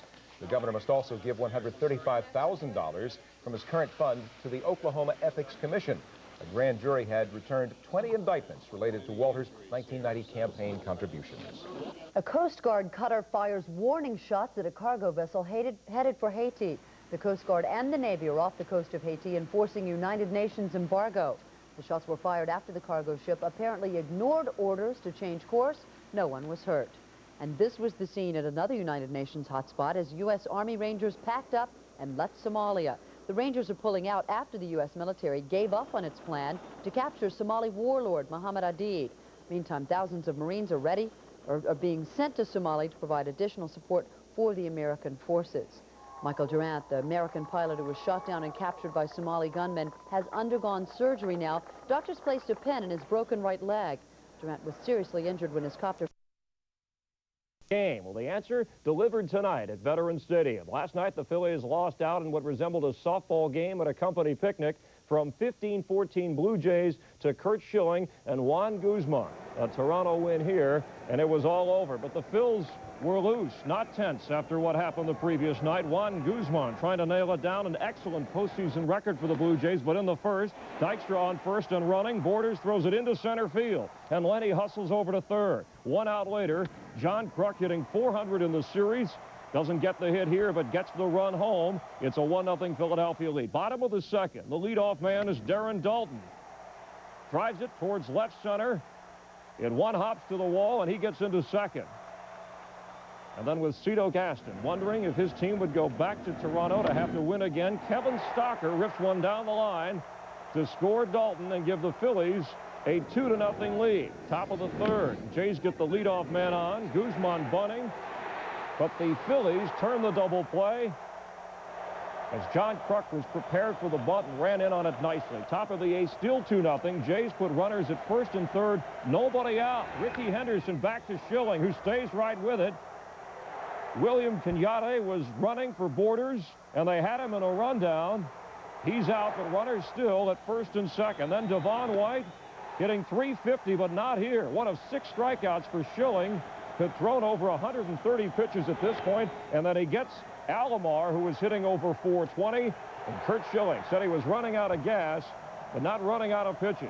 Bottom of the ninth, 2-0 Phils, 2 out, Schilling against Molitor, another one of those 400 hitters in the Jays lineup, but it's up, out, and over. The 100th shutout in World Series history, but Schilling the first shutout in Phils postseason history, as they win it by the score of 2-0, only 10 hits in the game. First road loss in 8 postseason games for the Blue Jays. Last night there were 9 multiple hit batters, just 1 this time around. So it's 3-2, the Jays still leading in the series. And if we compare Game 4 with Game 5, what a difference. What a letdown for the hitters. 27 less runs, 22 less hits, 8 fewer pitchers, 94 fewer pitchers, and it was 1 hour and 21 minutes shorter. So, Dan, we are going to go back to Toronto. The Blue Jays will need to win there. And I had the impression watching Toronto that maybe they were just worn out from swinging the bat and crossing the plate, that they really weren't into this game. They were thinking, let's go back home and win it north of the border. And I had a chance to talk to Curt Schilling after his rough outing in Toronto in Game 1, and he said, to be honest with you, I was too fine. I gave these guys too much respect. I started to believe the hype that the Blue Jays were invincible hitters. He said, if I get another chance against these guys, I guarantee you, I will just throw the baseball. And we saw that tonight, a brilliant performance. So day after the highest scoring, longest lasting game in World Series history, the Phillies worked an economical night to extend their World Series hopes to another game. Chris Berman joins us from the vet for the post-game interviews and analysis. Chris? All right, Dan, thank you very much. Well, you would think that everyone is quietly filing out of the vet. Not tonight. The Phillies have done their John Travolta, done some serious staying alive, as you can hear around us.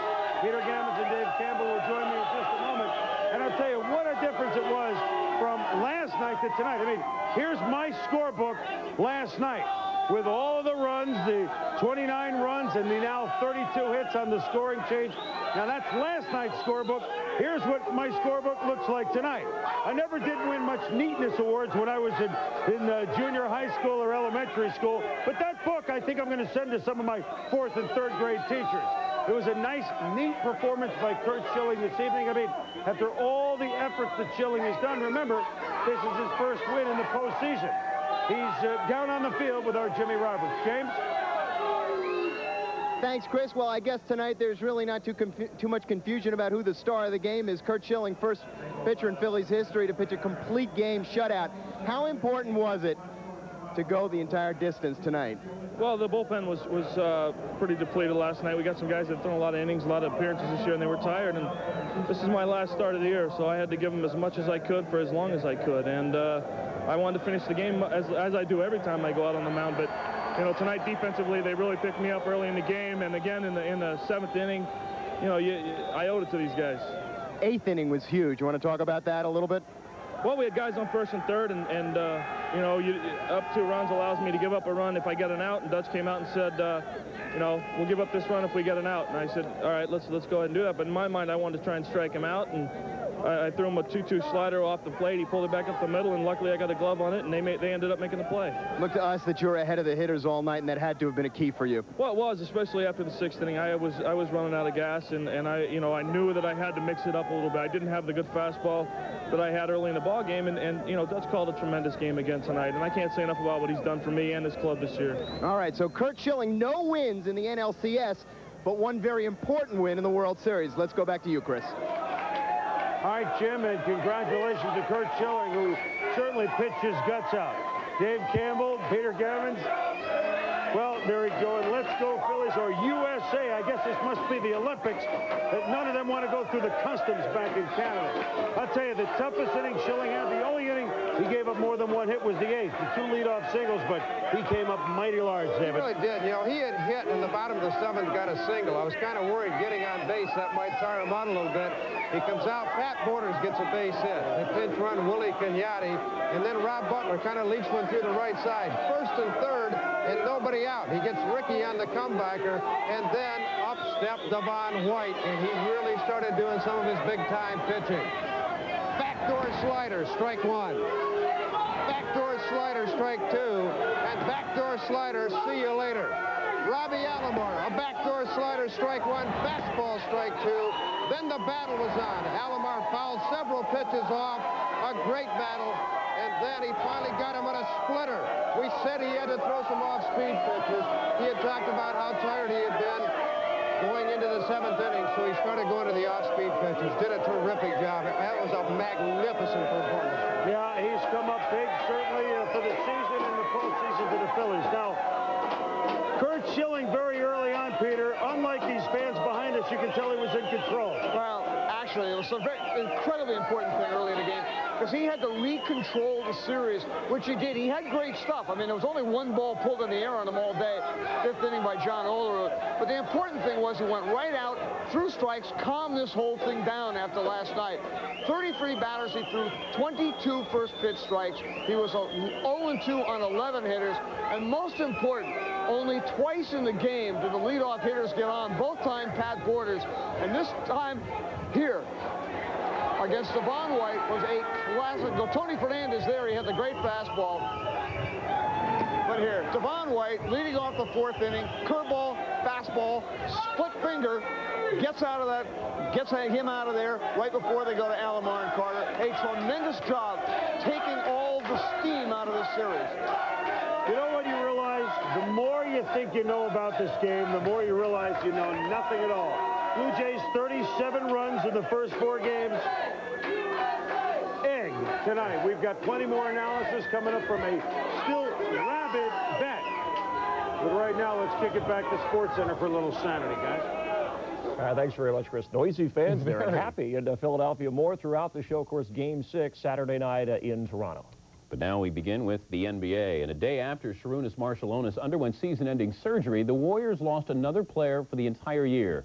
The hero of the game? Was it Dykstra? Who was it tonight? All of them. It was a team hero effort tonight. What a season. Right now, we're going to go back live outside the vet where Channel 10's Andrew Glassman is standing by with a story guaranteed to make everybody feel good about our Phillies. Right, Andrew? Absolutely, Jan. You know, we knew going into tonight's game, win or lose, that this was going to be the last chance to see the Phillies play here at home. So we decided to give you a look back at some of the great highlights they've given us this season at the vet. Kim Baptiste, his first at bat of this season, and a base hit. At the season start, the Phillies let us know they were worth watching this year and that it was worth paying to see them at the vet. Well hit, against the win extra. And the Phillies have taken a 5-4. They slugged out their best record in April ever, 17-5, and never looked back.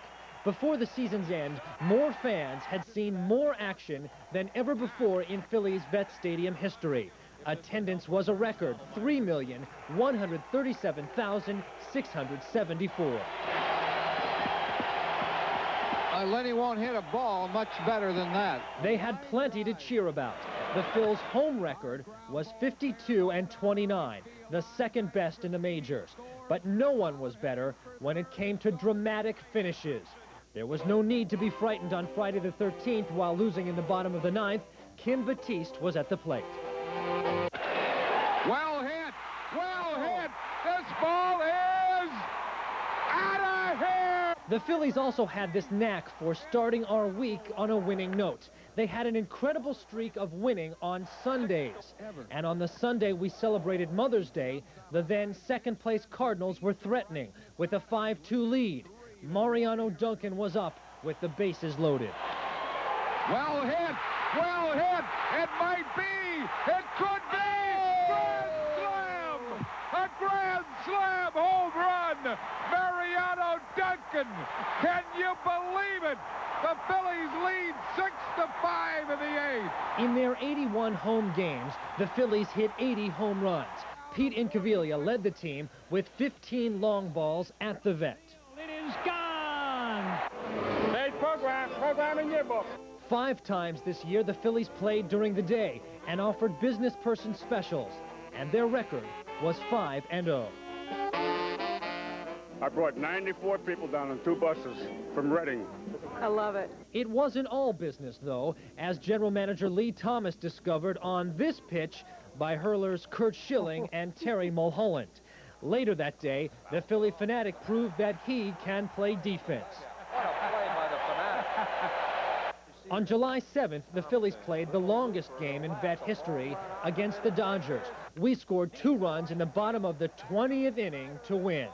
Earlier the same week, they had played the latest game ever, a doubleheader with the Padres that went on and on until 4:40 in the morning. The Phillies won that game, too, 6-5. Tommy Green did not lose at the Vet during the regular season. He was 10-0, and we watched it all through snow flurries and through a vicious summer heat wave. When the leaves turned red this year in Philadelphia, so did the entire city. For the first time in a decade, the Phillies were in the World Series, and they clinched it at the Vet. Payoff pitch. He struck him out. And then last night at the Vet, the highest scoring game in World Series history. Tonight, the complete game by Curt Schilling, and we're ready to send the Phillies to Toronto. Live at the Vet, Andrew Glassman, Channel 10 News. Back to you, Ken and James. And you're right, Andrew. This has been a great season at the Vet, so we'll head to the Great White North now. You betcha. And up next, well, our team coverage will continue. Inside the Vet, it's going to be Ron Burke and Big Al Meltzer with more highlights and players' reactions from tonight's game. Stay with us. Right. It's a 4-day furniture riot. We're breaking prices on thousands of brand name items for every room in your house. Truckloads of sofas, beds. Lots of fans still hanging around. Yeah, it was worth staying up tonight, too, wasn't it? Absolutely. I guess the one-word toss that we give to Ron at the Vet is, wow, Ron of the night. Yeah, well, we could have said the same thing last night, but for different reasons. Let's quickly go back in time and take a look at the highlights as the Phillies and Jays got it on in Game 5. It was Schilling against Guzman, bottom first. Dykstra with the steal, give the error on the play, and it's Dykstra going to third. He later scored on the ground out to make it 1-0. Bottom third, Kevin Stocker would double home Dalton. They elected to pitch to Stocker instead of walking him and pitching to the pitcher. Top 4, Joe Carter strikes out. Alomar caught stealing, a lost opportunity for the Jays, but Jim Fregosi could not rest calmly because he remembers last night. Top 7, Curt Schilling strikes out Olerud, a big strikeout against a key hitter in the Blue Jays lineup. Top of the 8th, Ricky Henderson against Schilling. Runners on the corners. And look what happens. Carlos Cañate gets caught in a rundown. He is out. He was sent in the pinch run, and the Blue Jays lost an opportunity with no outs and runners on the corners. The next batter was Devon White, and Schilling erased him. And then top 9, 2 down. Schilling facing the dangerous Paul Molitor. Nobody on. and Molitor flies out to center to end this game. Schilling a 5-hit complete game shutout. And the Phillies now trail this series 3-2 after the 2-0 win. And Al joins us now with more from the Phillies clubhouse. Al. Interesting statistic. Did you know, if you didn't, you know now, that the Blue Jays were only shut out once this year? I heard that somewhere. Valenzuela. And tonight, Curt Schilling does the job. And it's been the case so often with the Phillies all during the year. When they had to do it, they got it done. We knew what we had to do. You know, we just said that we have to take it one game at a time. Don't worry about trying to win 3 games. We got to win 1 and just take it one at a time. You know, Curt did a great job for us today. He came out and we got him a couple runs and he made him stand up. I was running out of gas in the 7th. I thought that, you know, anytime Darren comes out to me and says we might have to use some mirrors for the last couple outs, I know I'm losing my stuff. We're 10 games into a season we're not supposed to be in. That's the mentality in our clubhouse. There's no pressure on us. We're not even supposed to be here. This club goes about its business as well and as less stressed than any club I've ever been. I mean, we're out here to have, this is fun. This is the World Series. I mean, you dream about being in a spot like this. The most valuable player in the League Championship Series, the mountain is not quite as high to climb as it was about 5 hours ago. So now it's just 2 games, both in Toronto. And a similar situation because you've got the guys going in Game 6 that went in Game 2. You got Mulholland. You got the Smoke Stewart against Terry Mulholland. And as you know, Ron, there are no certainties in this business. No. So I think there's got to be a little feeling of edginess in Toronto about the Phillies because the Phillies have been doing this all year long. And it was just the complete antithesis of last night. I cannot believe that after what happened last night, we get a game that ended before midnight. The first game, by the way, they did not go into the next day, and the Phillies win it. And it's their last home game, and it couldn't have been more appropriate. And it shows you that no matter what the score, you throw those numbers out, whether it's 15-14 or 2-0, the only thing that matters right now, the only numbers that matter, 3-2, and the Phillies now head to Toronto, hoping to win 2 more in this series. Meet you on the plane to get your backpack. See you early in the morning. Early in the morning. We're on our way to Toronto. For now, we'll throw it back to you guys in the studio. Hey, that's great. We're all part of history. We love it. Thanks very much. So nice to hear the guys say they're having fun, too. Oh, it sure that's is. the key. That's what it's all about. We'll be right back.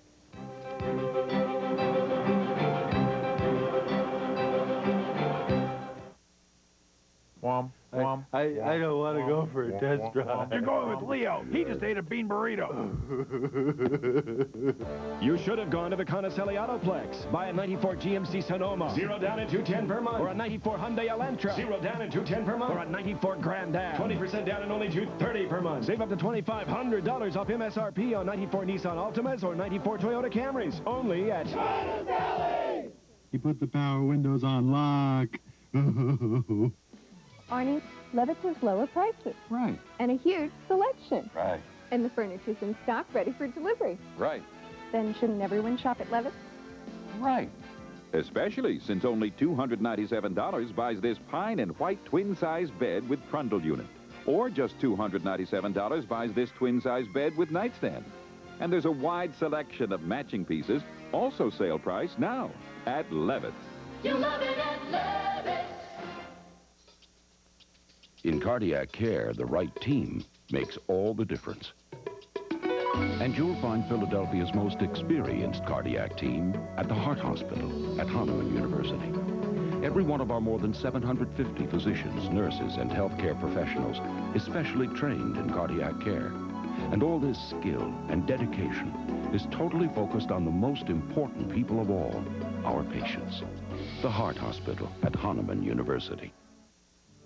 It comes with a 56-inch diagonal viewing area, stereo sound, noise reduction, and quadra-track for remote operation. It has an optional V8 for fast tracking between stations, 4-wheel anti-lock brakes, and a driver's side airbag. Presenting Jeep Grand Cherokee, the ultimate entertainment center. Available for viewing at a dealer near you. Now save up to $1,750 on select Grand Cherokees.